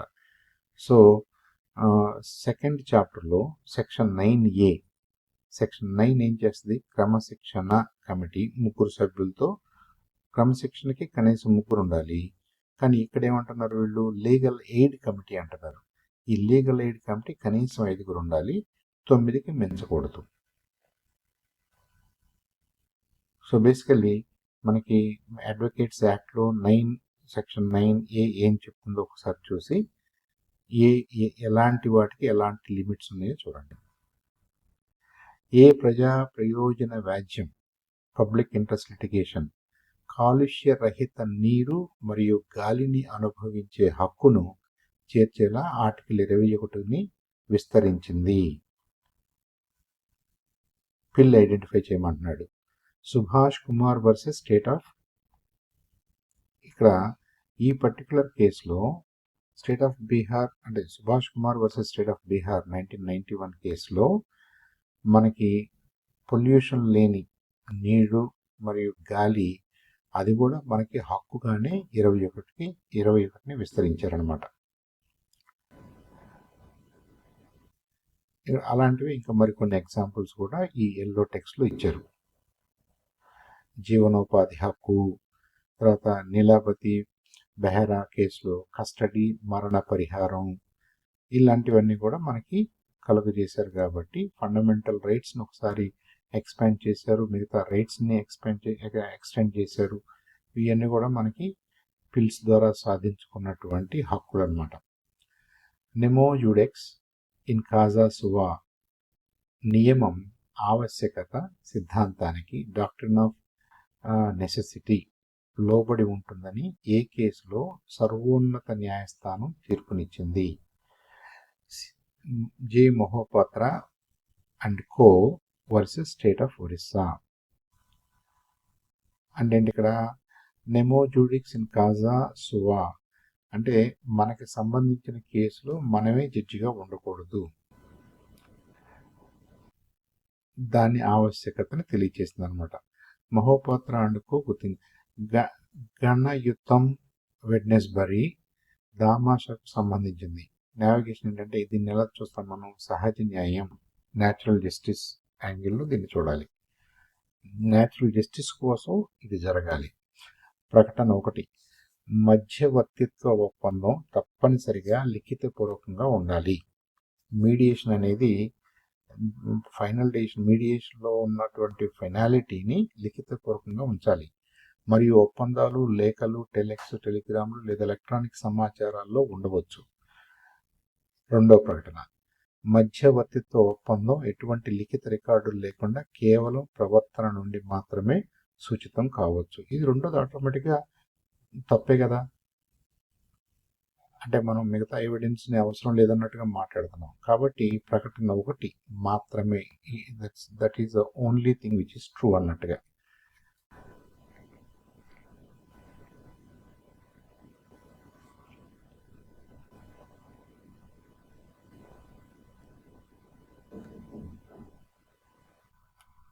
డిక్రీ డబ్బు చెల్లింపు కోసం ఉన్నప్పుడు కింది వాటి న్యాయస్థానం సంతృప్తి చెందితే తప్ప జైలులో నిర్బంధం ద్వారా అమలు ఆదేశించబడదు.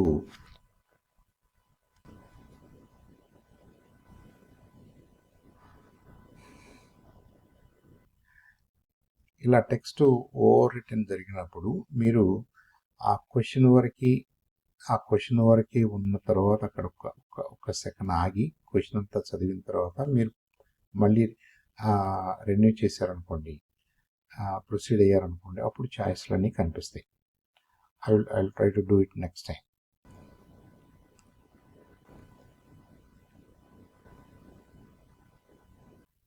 కొన్ని క్వశ్చన్స్ టెక్స్ట్ చాలా అన్యూహ్యంగా, ఇక్కడ చూడండి 1, 2, 3, 4 దాదాపు 5 లైన్లు క్వశ్చనే ఉంది. మళ్ళీ దానికి సంబంధించినటువంటి ఛాయిసెస్ ఇక్కడ కూడా అలాగే ఉంది. కాబట్టి నేనేం చేస్తాను, ఇక్కడ దాన్ని ఆ question next time letters do ఆ క్వశ్చన్ వరకు పాస్ చేయొచ్చు. నేను ఇక్కడ రికార్డ్ చేస్తున్నాను కాబట్టి నేను I have to pass 2 things. నా రికార్డింగ్ని పాస్ చేయాలి, ఈ యాక్చువల్గా వీడియోని పాస్ చేయాలి. Video without any audio run అవుతుంది కాబట్టి అది ఒక విండోలో రన్ అవుతుంది, నా ఆడియో రికార్డింగ్ ఇంకొక విండోలో రన్ అవుతుంది. ఈ రెండింటిని ఒకేసారి నేను ఆపలేను. However when you get the final video, మీకు ఆ క్వశ్చన్ లెంతీగా ఉన్నప్పుడు క్వశ్చన్ వరకు పాస్ చేయండి, క్వశ్చన్ అంతా చూడండి, తర్వాత ఏబిసిడీలు ఎటు వచ్చేస్తాయి. మీకు కరెక్ట్గా ఏది కరెక్ట్ ఛాయిస్ చెప్తుంది కాబట్టి దానికి సరైన సమాధానం కూడా మీరు ఆ బ్లూ కలర్లో చూస్తారు. దానికి సంబంధించినటువంటి ఈ స్ట్రాటజీ ఎల్లో టెక్స్ట్ ఏదైతే ఉందో కింద, అది జనరల్గా క్రౌడెడ్గా కనిపించట్లేదు కాబట్టి అది నీట్గానే చదువుకోవచ్చు. ఇలా ఇంతవరకు మీరు పాస్ చేసుకోవచ్చు. ఎందుకని, ఈ 4 లైన్స్లో ఉన్న టెక్స్ట్ చదివే అంత టైం మనకు కావాలి కాబట్టి అక్కడ పాస్ చేసుకుని తర్వాత చాయిసెస్ వస్తాయి, తర్వాత స్ట్రాటజీ వస్తుంది. కరెక్ట్ చాయిస్ వస్తుంది, ఇది వస్తుంది, స్ట్రాటజీ వస్తుంది, ఎక్స్ప్లెనేషన్ ప్లస్ స్ట్రాటజీ. ఇక్కడ ఎక్స్ప్లెనేషను ఉంది, తర్వాత మధ్యలో మీకు నావిగేషన్ అని ఒక ఐటమ్ ఉంది. ఐ థింక్ ఆ 2 వేరు కలర్స్లో వస్తే బాగుండేదేమో. Will do it in future. For now మనకి ఎక్స్ప్లెనేషన్ ఉంది, అదే లైన్స్లో నావిగేషన్ అని కోలన్ నుండి రాజ్యాంగానికి సంబంధించింది 5వ భాగం 2వ అధ్యాయం, తర్వాత ఆర్టికల్స్ 109 అండ్ 110A ఆర్లను కారణ ఫలిత సంబంధం కోసం చదవండి అని అన్నారు. అంటే 1881 నెగోషియబుల్ ఇన్స్ట్రుమెంట్స్ చట్టం ప్రకారం సెక్షన్ 143 కింద సంక్షిప్త విచారణలో సమ్మరీ ట్రయల్ ఒక మ్యాజిస్ట్రేట్ విధించగల గరిష్ట కారాగార శిక్ష ఎంత? 1 సంవత్సర కారాగార శిక్ష. ఇది నెగోషియబుల్ ఇన్స్ట్రుమెంట్స్ యాక్ట్ చట్టం తీసుకోండి. తర్వాత 17వ అధ్యాయం సెక్షన్లు 138 నుంచి 148 వరకు చూడండి. సెక్షన్ 143లో ఏముందో చూడండి. సో దాని ప్రకారంగా ఈ మ్యాజిస్ట్రేట్ సమ్మరీ ట్రయల్ జరిపాడు కాబట్టి 1 సంవత్సర కారాగార శిక్ష వరకు విధించవచ్చు అన్నమాట.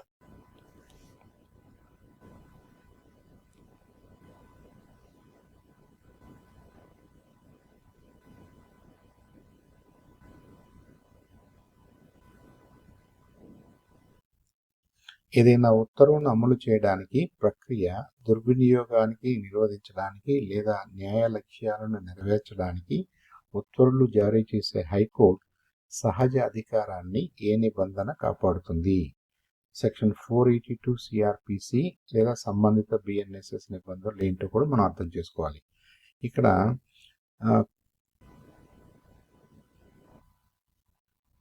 క్రిమినల్ ప్రొసీజర్ కోడ్లోని సహజ అధికారాల నిబంధన సెక్షన్ 482 ఆఫ్ సిఆర్పిసి అనమాట.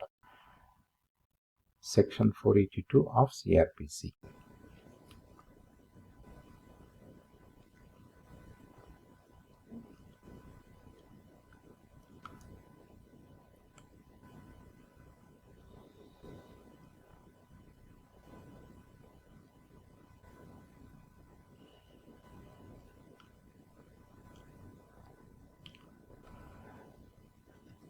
ఇన్ఫర్మేషన్ టెక్నాలజీ యాక్ట్ 2000 ప్రకారం మధ్యవర్తి ఇంటర్మీడియరీ మరొకరి తరఫున ఎలక్ట్రానిక్ రికార్డులను సేకరించే, నిల్వ చేసే లేదా ప్రసారం చేసే వ్యక్తి వీటిని కలిగి ఉంటుంది.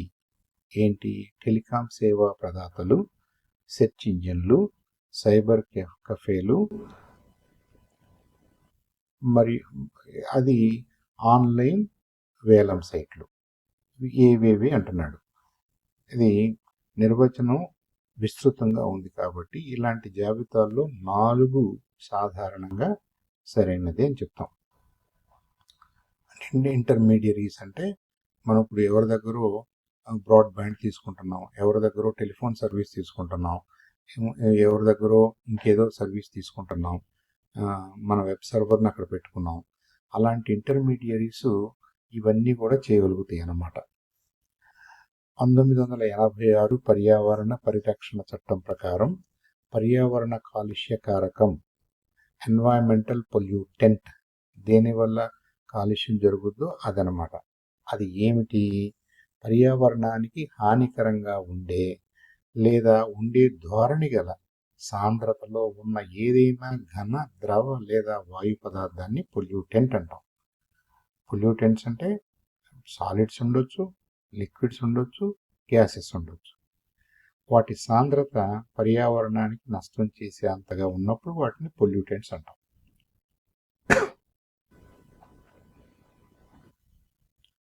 నిర్వచనాలు సాధారణంగా సెక్షన్ 2లో ఉంటాయనేది వ్యూహంలో భాగంగా మీరు అర్థం చేసుకోవాలి. నేరుగా అక్కడికి వెళ్ళండి. ఎప్పుడైనా సరే ఏదన్నా మనకి నిర్వచనం అడుగుతున్నాడు అంటే ఏంటి అని అడుగుతున్నాడు అనుకోండి, సెక్షన్ 2లో ఉంటుంది. 5 లైన్లు ఉంది కాబట్టి మన ప్రజెంటేషన్స్లో క్వశ్చన్ అంతా ప్రజెంట్ అయిన తర్వాతే ఛాయిసెస్ వస్తున్నాయి కాబట్టి క్వశ్చన్ ప్రజెంట్ అవ్వడానికి ఛాయిసెస్ మనకు కనపడటానికి 2 సెకండ్స్ గ్యాప్ ఉంది కాబట్టి ఆ టైంలో మీరు దాన్ని పాజ్ చేసుకోండి ప్లీజ్. ఎందుకంటే మనం ఇంతకంటే చిన్న ఫాంట్స్ పెడితేనేమో చాలామంది కనపడట్లేదు అని ఇబ్బంది పడుతున్నారు.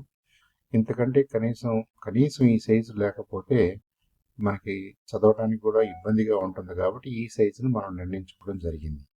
సో ఇలా ఓవర్లాప్ అవుతున్న సందర్భాల్లో కొద్దిగా వెనక్కి వెళ్ళి మీరు అక్కడ నుంచి ఈ క్వశ్చన్ రాగానే పాస్ చేయండి.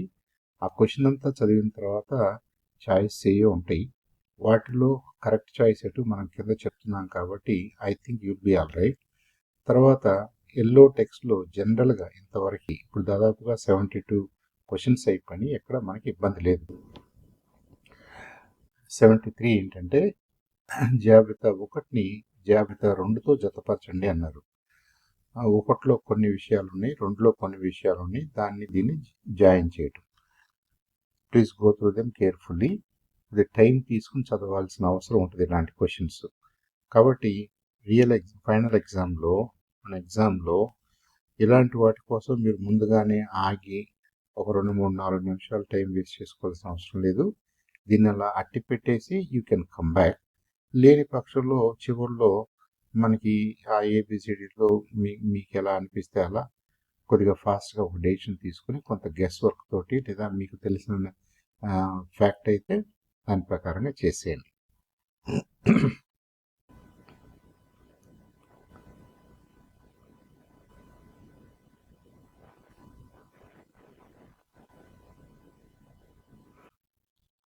(74) ఏంటి? ఇక్కడ 2 ప్రకటనలు ఇచ్చారు. దీంట్లో ఏది నిజం, ఏది తప్పు, what is true, what is false మనం ఐడెంటిఫై చేయాలన్నమాట. హలో, ఈనాటి విశ్లేషణలో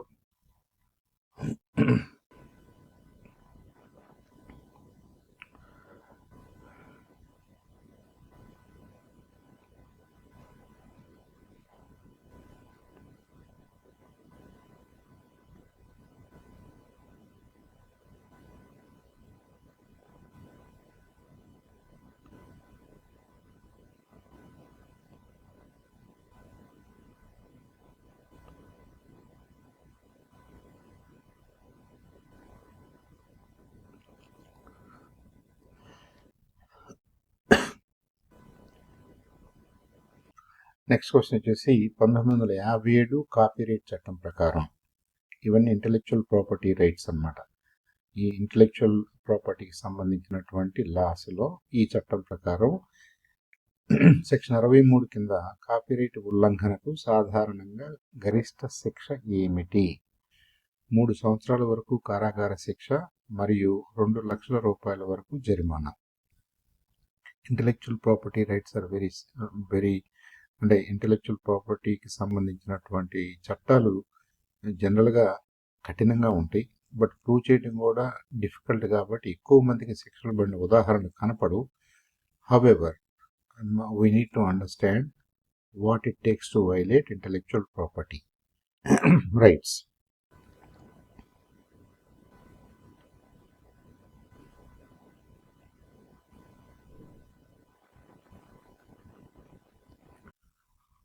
ఒక యజమాని 16 సంవత్సరాల కౌమార కార్మికుని అడలసెంట్ని వారపు సెలవును 2 నెలల తర్వాత ఆదివారం నుండి బుధవారానికి మార్చి ఒక నోటీస్ అంటించాడు.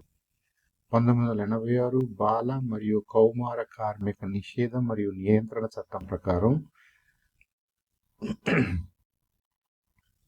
ఈ మార్పు ఏంటి? ఈ మార్పు చెల్లుద్దా చెల్లదా? చెల్లనిది. ఎందుకంటే కనీసం 3 నెలలు పూర్తయ్యే ముందు వారపు సెలవును మార్చలేరు.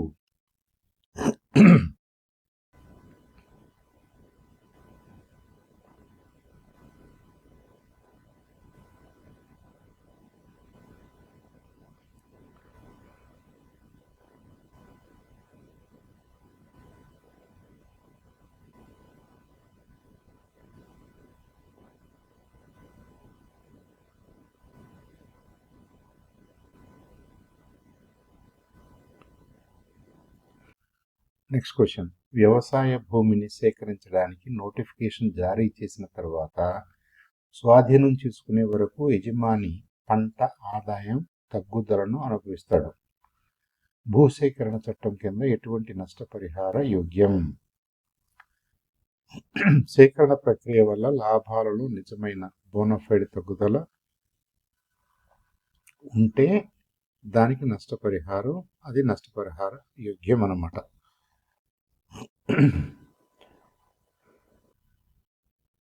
సేకరణ వల్ల కలిగే నష్టాలపై దృష్టి పెట్టండి. మనం చేయాల్సింది అది. ల్యాండ్ ఎక్విజిషన్ టైంలో ల్యాండ్ ఓనర్కి జరిగే నష్టాలని మనం అర్థం చేసుకోవాలి. 2019 వినియోగదారుల రక్షణ చట్టం ప్రకారం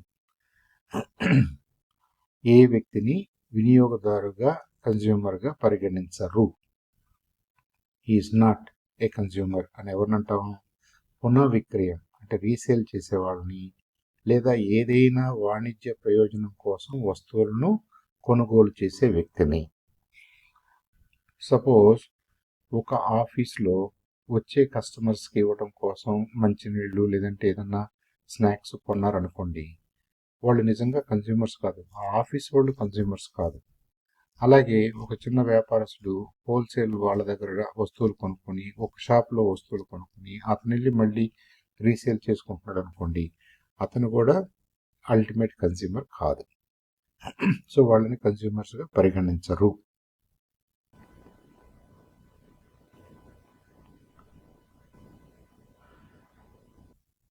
ఆదాయపు పన్ను చట్టం 1961, income tax act 1961 section 44AA21 ప్రకారం వ్యాపారం లేదా వృత్తి నిర్దిష్ట వృత్తి కాకుండా నిర్వహించే వ్యక్తి తన ఆదాయం ఎంత మించితే ఖాతా పుస్తకాలను నిర్వహించాలి.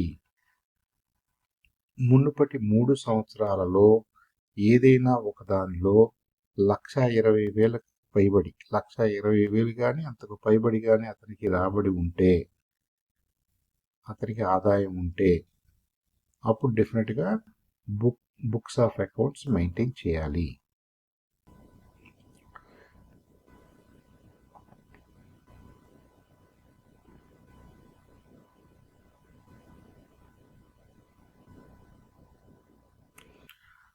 $1.2 లక్షలు ఆదాయం లేదా 10 లక్షల టర్న్ ఓవర్, ఈ 2 విషయాలు అనమాట.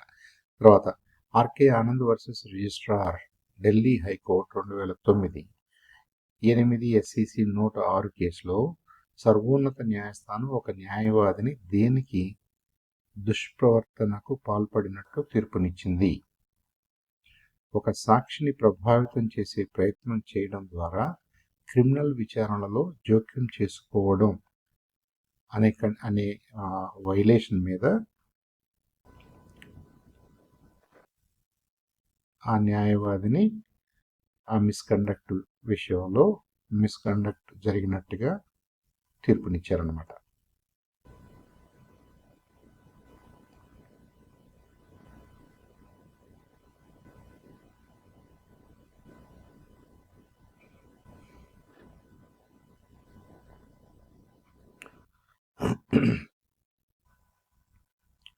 ఏ ప్రజా ప్రయోజన వ్యాజ్యం పబ్లిక్ ఇంట్రెస్ట్ లిటిగేషన్ ఫలితంగా సర్వోన్నత న్యాయస్థానం సంపూర్ణ బాధ్యత అబ్సల్యూట్ లయబిలిటీ సూత్రాన్ని నిర్దేశించింది. MC Mehta versus union of India, ఈ ఓలియం గ్యాస్ లీక్ అనే కేసులో ఇది జరిగిందనమాట. సో ఇదంతా కూడా మనం ఎనీథింగ్ రిలేటెడ్ టు పిల్స్ వచ్చినప్పుడు ఇవి రాజ్యాంగాన్ని టచ్ చేస్తాయి కాబట్టి కాన్స్టిట్యూషన్ లా కింద వీటిని పరిగణించాలి. వీటిలో ఫండమెంటల్ రైట్స్ అంటే ఏంటి, directive principles of state policy అంటే ఏంటి, ప్రెసిడెంటు, పార్లమెంటు, జ్యుడిషియరీ, ఇలాంటి వాటన్నిటి మీద మనం ఫోకస్ పెట్టాలి. అలాగే ఆర్టికల్స్ 14, 19, 21, 32, 136, 226 ఇలాంటివి కూడా రిపీటెడ్గా వస్తున్నాయి మీరు గమనిస్తే. ఇది అడ్మినిస్ట్రేటివ్ లాకి సంబంధించినటువంటి ప్రశ్న. ఇది కూడా మీ చాయిసెస్ ఓవర్లాప్ అవుతున్నాయి కాబట్టి ప్రశ్న కనపడగానే మీరు కొద్దిగా పాస్ చేయండి. పాస్ చేసిన తర్వాత క్వశ్చన్ అంతా చదివిన తర్వాత వన్స్ యూఆర్ కంఫర్టబుల్ చాయిసెస్ వస్తాయి. తర్వాత ఈ క్రింద ఇచ్చినటువంటి ఎల్లో టెక్స్ట్ ఆధారంగా ఆ కరెక్ట్ చాయిస్ అని ఎందుకు అంటున్నామో మీరు ఐడెంటిఫై చేయొచ్చు.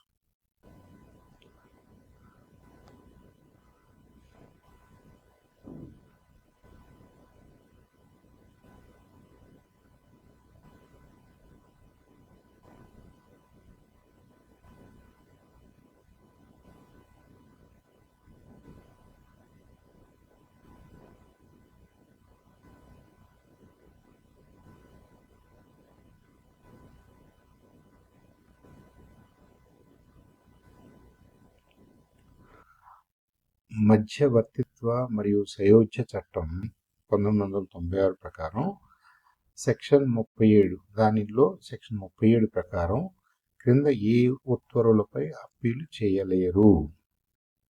సెక్షన్ 11 కింద మధ్యవర్తిని నియమించడానికి నిరాకరించడం అనే దాని మీద అప్పీల్ చేయడానికి వీల్లేదు. ఈ అధికారం హైకోర్టుకు ఉంది, సుప్రీంకోర్టుకు ఉంది. దేశంలో సంబంధించిన వివాదాలకు సంబంధించి అయితే హైకోర్టు మధ్యవర్తిని నియమించుది. అదే విదేశాలకు సంబంధించినటువంటి అంశాలైతే సుప్రీంకోర్టు కూడా ఈ మధ్యవర్తిని నియమిస్తుంది అన్నమాట.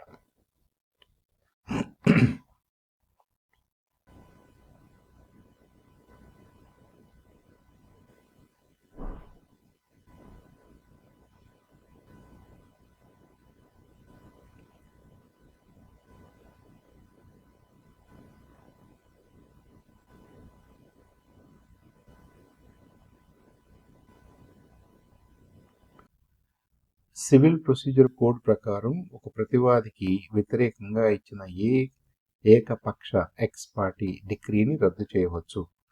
సమన్లు సక్రమంగా అందజేయబడకపోతే లేదా హాజరు కావడానికి తగిన కారణం వల్ల అతను అడ్డుకోబడితే ఈ రెండు కూడా నిజమే. సమన్స్ కరెక్ట్గా ఇవ్వలేదు లేదా అతను రావడానికి ఇబ్బందికరమైన పరిస్థితులు ఏవో కలిగినాయి కాబట్టి, జస్టిఫైబుల్ ఇబ్బందికరమైన పరిస్థితులు కాబట్టి, ఈ రెండు కారణాల వల్ల అతను రాలేకపోయాడే కానీ రాకూడదని కాదు. అందుకని ఎక్స్ పార్టీని ఆ డెసిషన్ని మనం అప్పీల్ చేసుకోవచ్చు.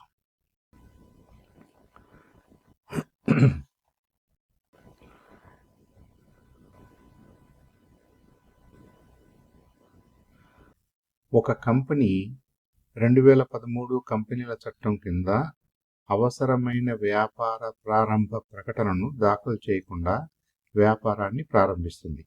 అటువంటి నిబంధనల ఉల్లంఘనకు రిజిస్ట్రార్ కంపెనీపై విధించగల జరిమానా ఎంత? 50,000 రూపాయలు. సో ప్రతి కంపెనీ కూడా పబ్లిక్గా అనౌన్స్ చేయాలి, వీఆర్ రెడీ ఫర్ బిజినెస్ అన్నట్టుగా, వీఆర్ ఓపెన్ ఫర్ బిజినెస్ అన్నట్టుగా.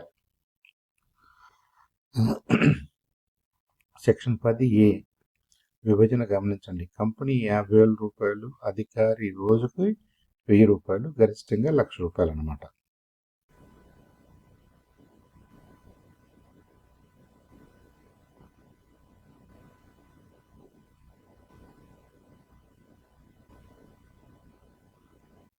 చాలా క్వశ్చన్స్లో మనం ఏ చట్టంలో నుంచి క్వశ్చన్స్ ఇస్తున్నామో ఆల్రెడీ ఇస్తున్నారు. ఈ ప్రశ్న చూడండి. ప్రతిపాదన: రాష్ట్రపతి కోర్టు మార్షల్ కేసులో లేదా శిక్ష మరణశిక్ష అయిన చోట క్షమాభిక్ష విరామం, రిప్రీవ్, వాయిదా, రెస్పైట్ లేదా మినహాయింపులు మంజూరు చేయవచ్చు. ఇది రాష్ట్రపతికి సంబంధించిన అంశాన్ని చెప్తున్నారు. ఇది ఎక్కడికి వస్తుంది? మనకి రాజ్యాంగ చట్టంలోకి వస్తుంది, కాన్స్టిట్యూషనల్ లాలోకి వస్తుంది. దాంట్లో క్షమాభిక్ష అధికారాన్ని గురించి మాట్లాడుతున్నారు. అంటే మనకు ఆ డౌట్ వచ్చినప్పుడు రాష్ట్రపతికి ఉన్నటువంటి క్షమాభిక్ష అధికారం, దాంట్లో ఇంకేమైనా ఎక్సెప్షన్స్ ఉంటే అవి మనం అలా సబ్జెక్ట్ని గుర్తించగలగాలన్నమాట. ఈ క్వశ్చను ఏ ఏరియాకి సంబంధించిన క్వశ్చన్ మనకు అర్థమైతే ఆ బేర్ యాక్ట్ మనకి చాలా వరకు హెల్ప్ చేయగలుగుతుంది. ఆర్టికల్ 72 రాష్ట్రపతి క్షమాభిక్ష అధికారాన్ని గురించి ఆ నిబంధనలన్నీ చెప్పుదన్నమాట. 1881 నెగోషియబుల్ ఇన్స్ట్రుమెంట్స్ యాక్ట్ ప్రకారం సెక్షన్ 138 ప్రకారం నిధుల కొరత కారణంగా, ఇన్సఫిషియన్సీ ఆఫ్ ఫండ్స్ కారణంగా చెక్కు డిజానర్ కావడం చెందినప్పుడు విధించే కారాగార శిక్ష ఎంతవరకు పొడిగించవచ్చు? 2 సంవత్సరాలు లేదా చెక్కు మొత్తానికి రెట్టింపు వరకు జరిమానా, లేదా 2, depending on the severity of the situation and the available evidence. ఇవన్నీ ఉంటాయి అన్నమాట.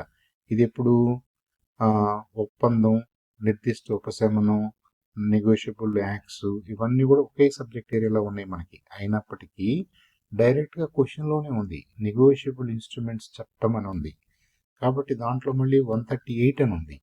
సో మనం డైరెక్ట్గా 138కి వెళ్తే దానికి ఆ పనిష్మెంట్ ఎలా ఉంటుందో తెలిసిపోద్ది.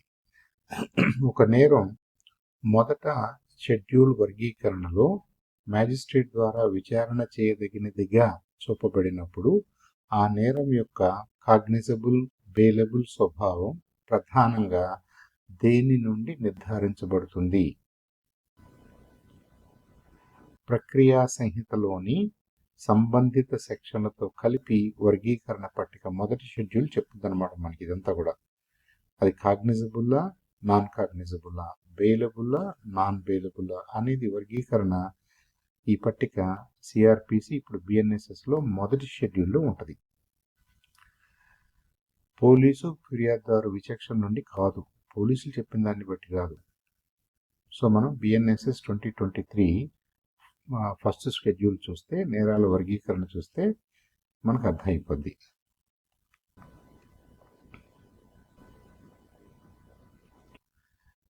ఇన్ఫర్మేషన్ టెక్నాలజీ యాక్ట్ 2000 కింద డిజిటల్ సిగ్నేచర్ సర్టిఫికేట్ నిలిపివేత గురించి దాని గురించి డిస్కస్ చేసి ఒక ప్రకటన ఏంటంటే, చందాదారు అభ్యర్థన మేరకు లేదా ప్రయోజనార్థం సర్టిఫైయింగ్ అథారిటీ ద్వారా డిఎస్సి నిలిపివేయబడవచ్చు.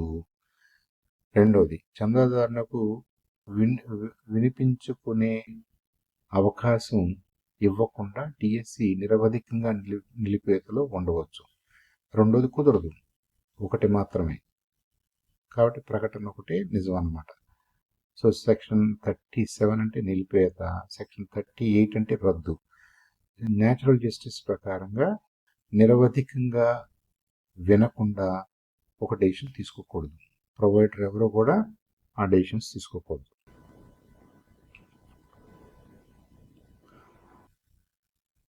అడవులు, సరస్సులు, నదులు మరియు వన్యప్రాణులతో సహా సహజ పర్యావరణాన్ని రక్షించి మెరుగుపరచడం ప్రతి పౌరుని ప్రాథమిక విధి అని భారత రాజ్యాంగంలోని ఏ ఆర్టికల్ నిర్దేశిస్తుంది?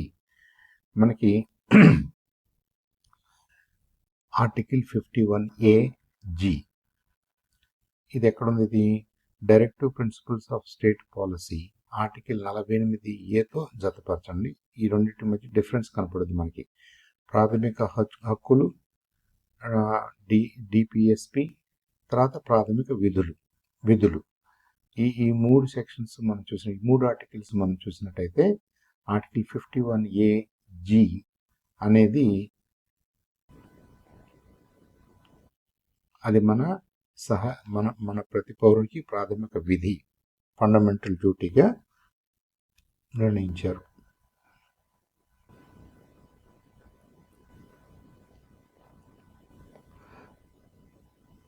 జాతీయ సాక్ష్య అధినియం, భారతీయ సాక్ష్య అధినియం ప్రకారం లిఖిత ఒప్పందపు నిబంధనలను మౌఖిక సాక్ష్యం ఎప్పుడు సవరించవచ్చు అనే విషయంలో కింద ఏ ప్రకటన తప్పు చెప్తుంది? There is too much of text కాబట్టి మీరు జాగ్రత్తగా పాస్ చేసుకుంటూ చూడండి. అలాగే ఈ బేర్ యాక్ట్స్ని చూసేటప్పుడు జనరల్గా టేబుల్ ఆఫ్ కంటెంట్స్ మీద అవగాహన పెంచుకోండి. ప్రతి బేర్ యాక్ట్ కూడా టేబుల్ ఆఫ్ కంటెంట్స్ తప్పనిసరిగా మీరు రివ్యూ చేయండి, ఎందుకంటే ఆ పదాలన్నీ కూడా మనకు గుర్తుండాలి. తర్వాత చాప్టర్స్ ఉంటే ఏ చాప్టర్స్ ఎలా ఉంటాయో, ఏ చాప్టర్స్లో ఏ విషయాన్ని గురించి చర్చిస్తారో కూడా మనం తెలుసుకోవాలి. ఆ చాప్టర్లో సెక్షన్స్ ఉంటాయి, అప్పుడు మనకి ఈజీగా ఉంటుంది అనమాట. మనం ఏ చట్టాన్ని గురించి మాట్లాడుతున్నాం, ఏ సబ్జెక్ట్ మ్యాటర్ గురించి మాట్లాడుతున్నాం, ఏ చాప్టర్లో ఉంటుంది, ఆ చాప్టర్లో ఉన్న సెక్షన్లోకి వెళ్ళటం ఈజీ అవుతుంది అనమాట. That is the strategy we need to follow. ఈ క్వశ్చన్ చూద్దాం. హిందూ వివాహ చట్టం 1955 ప్రకారం విడాకుల డిగ్రీ తర్వాత ఒక పక్షకారుడు చట్టబద్ధంగా ఎప్పుడు పునర్వివాహం చేసుకోవచ్చు? హిందూ మ్యారేజ్ యాక్ట్ ప్రకారం అప్పీలు చేయకుండా అప్పీలు సమయం ముగిసిన తర్వాత లేదా అప్పీలు కొట్టివేయబడిన తర్వాత పెళ్లి చేసుకోవచ్చు. సో ఇక్కడ లిమిటేషన్ పీరియడ్ ఏంటంటే అప్పీల్ చేయకపోయినా సరే అప్పీల్ పీరియడ్లో పెళ్లి చేసుకోకూడదు. లేదు అప్పీల్ చేశారు, అప్పీల్ కొట్టివేసిన తర్వాత పెళ్లి చేసుకోవచ్చు. అంతవరకు రెండు పార్టీలు ఆగాలన్నమాట.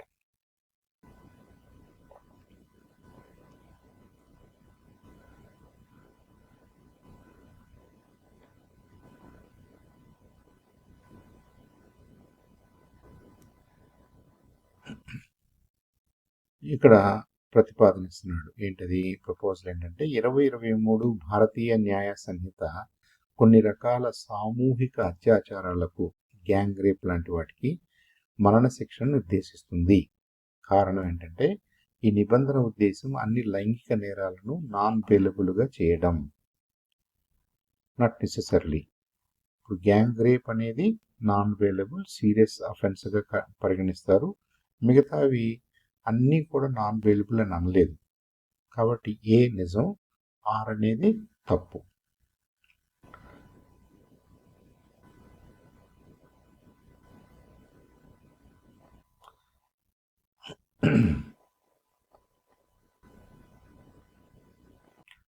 అఫెన్సెస్ అగెన్స్ట్ ఉమెన్ అనే చాప్టర్లో ఇలా అన్ని అని మనం అలా స్టీరియోటైప్ చేయలేమన్నమాట. 1999 ట్రేడ్ మార్క్స్ చట్టం ప్రకారం ప్రయోజనాల కోసం ట్రేడ్ మార్క్స్ రిజిస్ట్రార్ ఎవరు?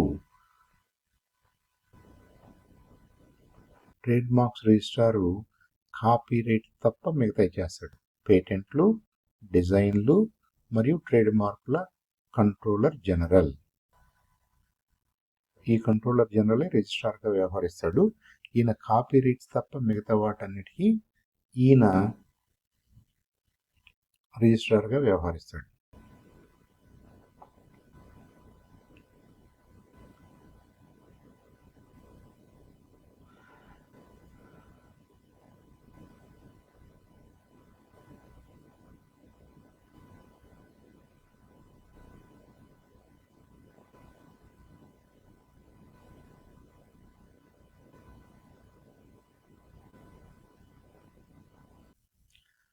(1947) పారిశ్రామిక వివాదాల చట్టం సెక్షన్ 25C ప్రకారం లే ఆఫ్ చేయబడిన కార్మికుడు 1 సంవత్సరం నిరంతర సేవ పూర్తి చేసిన వాడు లే ఆఫ్ రోజులకు తన మూల వేతనం మరియు కరువు భత్యం డిఏలో ఏ రేటును సాధారణంగా పరిహారానికి అర్హుడు. ఏ రేటుతో? 50%. ఇవన్నీ కూడా ఇండస్ట్రియల్ డిస్ప్యూట్ యాక్ట్ 1947లో సెక్షన్ 25C ప్రకారం అన్నమాట. ఇంకొకటి జనరల్గా మనం గుర్తుపెట్టుకోవాల్సింది ఏంటంటే, మనం ఫైనల్ ఎగ్జామ్లో ఏదైనా ప్రశ్నని ఒక 10 సెకండ్స్లో కనుక మనం చదవగలిగితే ఒక 30 సెకండ్స్లోపు అది ఏ ప్రొవిజను, ఏ చాప్టరు, ఏ సెక్షను ఎక్కడ ఉందో మనకు స్ట్రైక్ అయితే దాన్ని పట్టుకుని మనం ఆన్సర్ చేయడానికి ట్రై చేయొచ్చు. అది స్ట్రైక్ కావట్లేదు అనుకోండి, దాన్ని ప్రస్తుతానికి అలా అట్టి పెట్టేసి ముందుకెళ్ళిపోండి. 30 సెకండ్స్ కంటే ఎక్కువసేపు అదే ప్రశ్న మీద మీరు ముందుగానే కూర్చోవద్దు.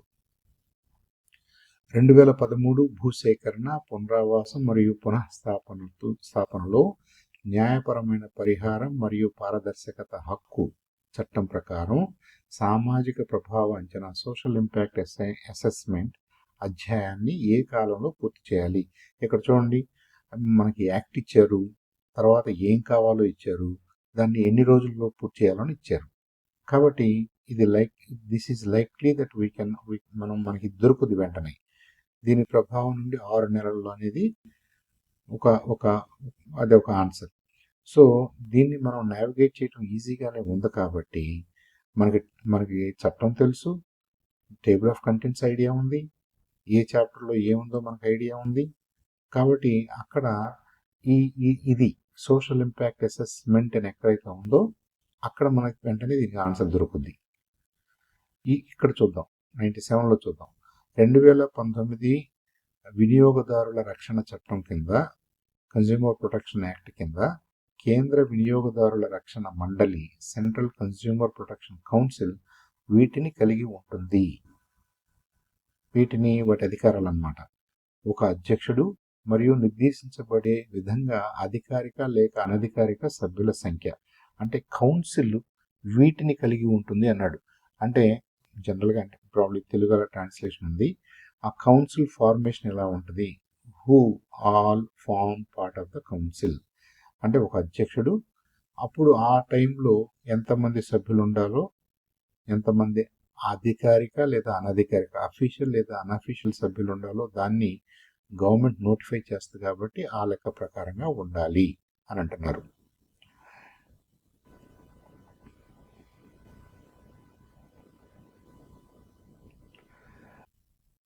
(1961) ఆదాయపు పన్ను చట్టం. అంటే ఇంగ్లీష్లో అయితే మనం ఇన్కమ్ ట్యాక్స్ యాక్ట్ 1961 అని రాస్తాం. తెలుగులో వాళ్ళు 1960 ముందు పెడుతున్నారు, అంతే తేడా. మదింపు సంవత్సరం, అసెస్మెంట్ ఇయర్. అంటే లెక్క కట్టే విధానంలో లెక్క కట్టాల్సిన టైము ఏది అన్నట్టుగా. అంటే ఏ రోజున ప్రారంభమయ్యే 12 నెలల కాలం. ప్రతి సంవత్సరం ఏప్రిల్ 1వ తేదీ నుంచి వచ్చే సంవత్సరం మార్చి 31 వరకు మన భారతదేశంలో మనం దాన్ని అసెస్మెంట్ ఇయర్ కింద పెట్టుకున్నాం.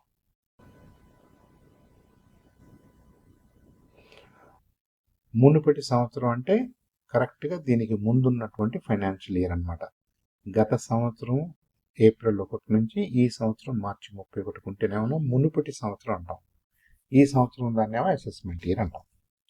ఒక న్యాయవాది వృత్తిపరమైన దుష్ప్రవర్తనకు, మిస్కాండక్ట్కు పాల్పడినట్లు తేలినప్పుడు న్యాయవాదుల చట్టం 1961 ప్రకారం సెక్షన్ 35(3) కింద రాష్ట్ర బార్ కౌన్సిల్ క్రమశిక్షణ కమిటీ చేయగలిగింది ఏంటంటే న్యాయవాదిని మందలించడం, కొంతకాలం పాటు అభ్యాసం నుండి సస్పెండ్ చేయటం, ప్రాక్టీస్లో నుంచి ఆయనకి ఆ మిస్కాండక్ట్కి ఇవ్వగలిగినటువంటి శిక్ష ఏంటి? మందలింపు, ఇంకా సీరియస్ ప్రాబ్లం అయితే సస్పెన్షను, లేదు ఇంకా సీరియస్ మిస్కాండక్ట్ అనిపిస్తే తొలగింపు దాకా కూడా bar council, state bar council ఆ డిసిప్లినరీ యాక్షన్ తీసుకోవచ్చు అనమాట.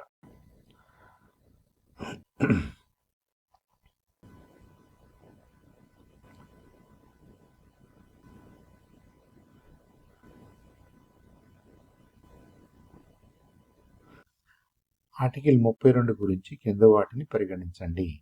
ఈ ఆర్టికల్ న్యాయస్థానాన్ని ఎవరు ఆశ్రయించవచ్చు అనే లోకల్ స్టాండీని గురించి మౌనంగా ఉంది. ఎవరికి వ్యతిరేకంగా ఉపశమనం మంజూరు చేయవచ్చనే ప్రత్యర్థి పక్షం గురించి మౌనంగా ఉంది. ఇలా ఏదో రాస్తున్నారు. ఇవన్నీ కూడా నిజమే. అయితే దీన్ని అవకాశంగా తీసుకుని మన రైట్స్ని కాపాడుకోవడానికి పబ్లిక్ ఇంట్రెస్ట్ లిటిగేషన్ ద్వారా ఆర్టికల్ 32ని ఉపయోగించుకుని చాలామంది పిల్స్ని ప్రాక్టీస్ చేస్తున్నారు, పిల్స్ని దాఖలు చేస్తున్నారు, కోర్ట్స్ స్వీకరిస్తున్నాయి. దాని మీద మంచి మంచి తీర్పులు, మంచి మంచి గైడ్ లైన్స్, మంచి మంచి డాక్ట్రిన్స్ని కూడా ఎస్టాబ్లిష్ చేసినాయి. ఏది హైకోర్ట్స్ కానీ సుప్రీంకోర్ట్స్ కానీ. ఇది పబ్లిక్ ఇంట్రెస్ట్ లిటిగేషన్ అంటే ఏంటి, లోకల్ స్టాండీని ఎందుకు లిబరలైజ్ చేశారు, వాటన్నిటికి సంబంధించినటువంటి అంశం.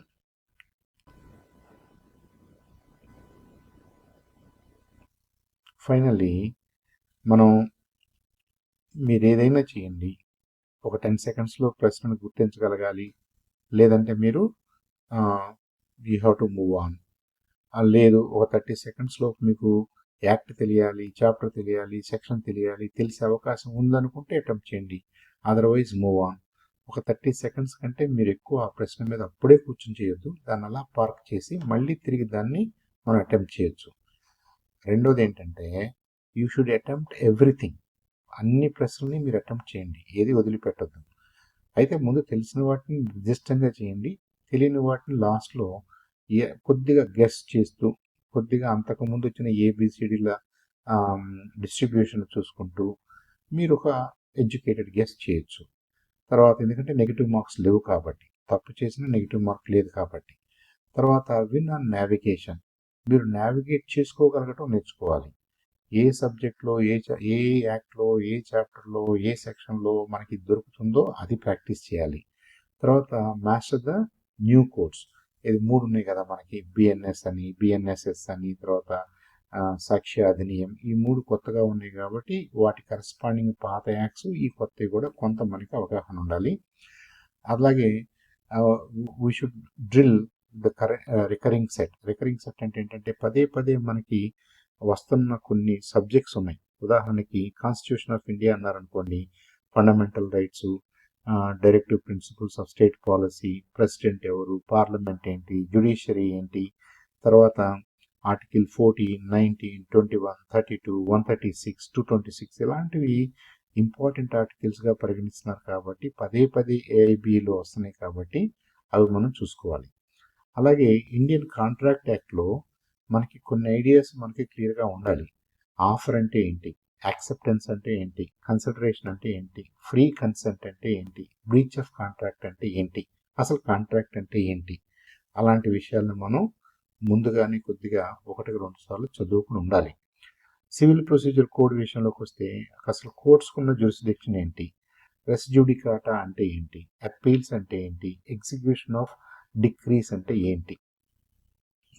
తర్వాత మనందరం కూడా ఆస్పైరింగ్ అడ్వకేట్స్ కాబట్టి అడ్వకేట్స్కి ఎథిక్స్, మిగతా విషయాల్లో కొన్ని రిస్ట్రిక్షన్స్ ఉన్నాయి కాబట్టి, కొన్ని గైడ్ లైన్స్ ఉన్నాయి కాబట్టి, బార్ కౌన్సిల్ ఆఫ్ ఇండియా ఎలా నిర్దేశిస్తే అలా మనం లోబడి పనిచేయాలి కాబట్టి, ఎటిక్వెట్ని కూడా మనం ఫాలో కావాలి కాబట్టి, రికమెండెడ్ ఎటిక్వెట్ని, బార్ కౌన్సిల్ అంటే ఏంటి, బార్ కౌన్సిల్ ఆఫ్ ఇండియా దాని పాత్ర ఏంటి, ఎలా ఫామ్ అయింది, ఎలా ఎస్టాబ్లిష్ అయింది, ఏం చేయగలదు, అవన్నీ మనకు ఐడియా ఉండాలి. ప్రొఫెషనల్ మిస్కాండక్ట్ అంటే ఏంటి, దానికి ఆ తర్వాత ఎన్రోల్మెంట్కి సంబంధించిన అంశాలు, అలాగే మీరు ప్రాక్టీస్ చేయడం స్టార్ట్ చేసిన తర్వాత ఎన్ని సంవత్సరాలు ప్రాక్టీస్ చేస్తే మీరు పబ్లిక్ ప్రాసిక్యూటర్ అనే పొజిషన్కి ఎలిజిబుల్ అవుతారు 7 ఇయర్స్. అలాంటి విషయాలను కూడా మనం పదే పదే మననం చేసుకుంటూ ఉండాలి. బిఎన్ఎస్ విషయంలో అంటే న్యాయ సంహిత విషయంలో డెఫినేషన్స్ ఎక్కడ ఉన్నాయి, జనరల్ ఎక్సెప్షన్స్ ఏ చాప్టర్లో ఉన్నాయి, అబెట్మెంట్ అంటే ఏంటి, క్రిమినల్ కాన్స్పిరసీ అంటే ఏంటి, అఫెన్సెస్ అగెన్స్ట్ హ్యూమన్ బాడీ అంటే ఏంటి, అగెన్స్ట్ ఉమెన్ అంటే ఏంటి, అగెన్స్ట్ ప్రాపర్టీ అంటే ఏంటి, ఇలా మనం అంచెలంచెలుగా దాన్ని కేటగరైజ్ చేసుకుంటూ డివైడ్ చేసుకుంటూ మనం కొన్ని సెక్షన్స్ని గుర్తుపెట్టుకోవడానికి కూడా ట్రై చేయొచ్చు.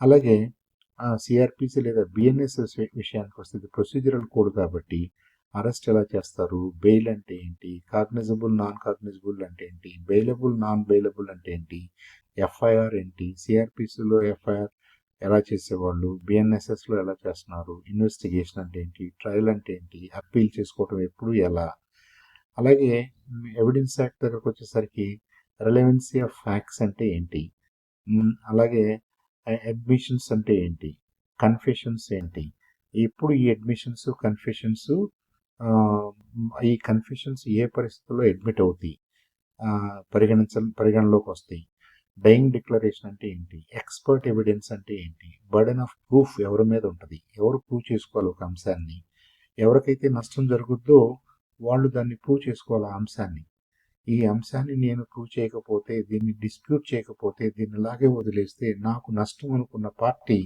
దాన్ని డిస్ప్రూవ్ చేయాలి, వాళ్ళ మీద బర్డెన్ ఆఫ్ ప్రూఫ్ ఉందంటారు. తర్వాత డాక్యుమెంటరీ ఎవిడెన్స్, ఎలాంటి డాక్యుమెంట్స్, రిటర్న్ డాక్యుమెంట్స్ అయినా, ఫిజికల్గా ఉన్న డాక్యుమెంట్సా, బిఎన్ఎస్ఎస్లో డిజిటల్ ఫామ్లో ఉన్న అన్ని డాక్యుమెంట్స్ని కూడా, అన్ని ఆధారాలని, వీడియో, ఆడియో, డిజిటల్ డాక్యుమెంట్స్ వీటన్నిటిని కూడా వాళ్ళు ఎవిడెన్స్గా యాక్సెప్ట్ చేస్తున్నారు. సో దాని గురించి మనం గుర్తుపెట్టుకోవాల్సిన అవసరం ఉంది. సో ఇలా మీరు 1-2 సార్లు మీ దగ్గర ఉన్న బేర్ యాక్ట్స్ని అంతా అక్షరం చదవాల్సిన అవసరం లేదు, ప్రతి సెక్షన్ చదవాల్సిన అవసరం లేదు. కాకపోతే జనరల్ ఫెమిలియారిటీ, అసలు ఈ యాక్ట్లో దేని గురించి ఉంది, ఎన్ని చాప్టర్స్ ఉన్నాయి, టేబుల్ ఆఫ్ కంటెంట్స్ ఎలా ఉంది, ఈ సెక్షన్స్ ఎలా ఉన్నాయి, సుమారుగా మనకు ఒక ఐడియా ఉంటే మనం ఆ క్వశ్చన్ చూడగానే అక్కడికి వెళ్ళి నావిగేషన్ ప్రక్రియలో మనకు ఎంతగానో ఉపయోగపడుతుంది. వీటన్నిటిని దృష్టిలో పెట్టుకుని మీరు చక్కగా ఎగ్జామ్ రాసి I'm sure you will come out with flying colours. మీరందరూ సక్సెస్ఫుల్గా మంచి మార్కులతోటి అడ్వకేట్స్గా ఫ్యూచర్లో మన దేశానికి మరింత సేవ చేసే అవకాశం రావాలని, వస్తుందని పూర్తిగా విశ్వసిస్తూ thank you for being here. మీరు చందు ఎడ్యుస్పియర్ ఈ ఛానల్ ద్వారా ఇచ్చినటువంటి అనేక మోడల్ పేపర్స్, అనేక శాంపుల్ పేపర్స్, దీనికి ఏఐబికి సంబంధించిన మెటీరియల్ అంతా కూడా ఒక ప్లేలిస్ట్లో పెట్టాం కాబట్టి నెక్స్ట్ 4-5 డేస్ కూడా మీకు టైం ఉన్నప్పుడల్లా వీటిని రివ్యూ చేయండి. ఒక 10 మినిట్స్, 15 మినిట్స్, 20 మినిట్స్ ఒక ఫ్లోలో ఆ మోడల్ పేపర్ని చూడండి. ఏ సబ్జెక్ట్స్లో నుంచి క్వశ్చన్స్ వస్తున్నాయో మీకు ఒక అవగాహన వచ్చేంత వరకు మీరు ప్రయత్నం చేస్తే then going through the bare acts become very easy. It becomes easy. అసలు మనం ఇది చేయకుండా డైరెక్ట్గా ఏదో పుస్తకాలు ఉన్నాయి కదా అక్కడికి వెళ్ళి చూసుకుందాం అంటే I think it's a dangerous scenario. అది చాలా డిఫికల్ట్ సినారియోగా ఉంటుంది. Open book is not always easy.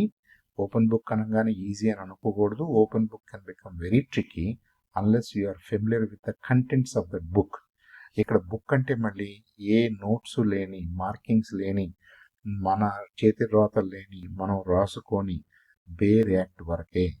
Bear యాక్ట్స్లో వాళ్ళే పబ్లిష్ చేసేటప్పుడు కొన్ని పోర్షన్స్ని హైలైట్ చేసి ఉండొచ్చు, దట్ ఈస్ ఫైన్. మీరు హైలైట్ చేసుకోవడానికి అవకాశం ఉందని కొంతమంది అంటున్నారు, but don't do it unnecessarily. ఎందుకంటే మీరు ఏదో చేశారని చెప్పేసి ఇన్వెస్టిగేటర్ ఇది కాదు అన్నాడు అనుకోండి, ఆ బుక్ మీరు బయట పెట్టేయాల్సి వస్తుంది. కాబట్టి take all the bare acts whatever you need for the 19 subject areas. దాంట్లో ఎక్కువ మార్కులు ఉన్నటువంటి ఏరియాస్లో మీరు ఆ బేర్ యాక్ట్స్ని ఎక్కువ ఫెమిలియారిటీ సంపాదించండి. మన సిలబస్ని మీరు కాపీ దగ్గర పెట్టుకోండి. ఈ ప్రిపరేషన్ టైంలో ఏ టాపిక్స్లో నుంచి ఎక్కువ క్వశ్చన్స్ వస్తున్నాయో, ఎక్కడి నుంచి 10 క్వశ్చన్స్, 8 క్వశ్చన్స్, 4 క్వశ్చన్స్ వస్తున్నాయో అలాంటి యాక్ట్స్ని ముందు అటెంప్ట్ చేయండి ప్రిపరేషన్ టైంలో. అఫ్ కోర్స్ హాల్లోకి వెళ్ళిన తర్వాత ఈ క్వశ్చన్స్ ఏదో ఒక ఆర్డర్లో ర్యాండమ్గా వస్తాయి. అన్నీ ఒక చోట రావు. కాన్స్టిట్యూషన్ లా అంతా ఒక చోట, ట్రాన్స్ఫర్ ప్రాపర్టీ ఒక చోట, లేదంటే హిందూ ఫ్యామిలీ లా ఒక చోట, ఫ్యామిలీ లా అంత ఒక చోట, అలా ఏమి ఉండదు.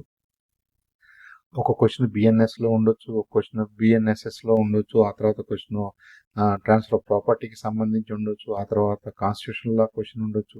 ఇలా ర్యాండమ్గా వస్తాయి కాబట్టి క్వశ్చన్స్ మనం క్వశ్చన్ పేపర్ పైనుంచి కిందకి వెళ్తూ, ఓహో ఈ క్వశ్చన్ కాన్స్టిట్యూషన్ లాలోది, 5వ క్వశ్చన్ కాన్స్టిట్యూషన్ లాలోది, 25th క్వశ్చన్ కాన్స్టిట్యూషన్ లాలోది అన్నది ఏదైనా మీరు చిన్నగా మీరు అంటే అది కాపీ చేస్తున్నట్టుగాను ఏదో నోట్స్ రాస్తున్నట్టు కాకుండా మీ ఓన్ సిస్టంలో మీరు దాన్ని గుర్తుపెట్టుకోవడానికి ప్రయత్నం చేస్తే, నోట్ చేసుకోవడానికి ప్రయత్నం చేస్తే మీ క్వశ్చన్ పేపర్ మీద I think you'll have far greater success in identifying the right choices. ఏ చాయిస్కి రాంగ్ మార్క్స్, నెగిటివ్ మార్క్స్ లేవు కాబట్టి complete the entire question paper. 100 క్వశ్చన్స్ని మీరు అటెంప్ట్ చేయండి. 100 క్వశ్చన్స్కి తెలిసిన ఆన్సరు, బుక్లో మీకు దొరికిన ఆన్సరు, లేదా ఫైనల్గా అది ఇది కానప్పుడు ఎడ్యుకేటెడ్ గెస్ ద్వారా మీరు ఛాయిస్లు పెట్టండి. Once again thank you for being with us. I wish you all the best, and we hope to see you as a successful, prominent, famous advocate. Best of luck.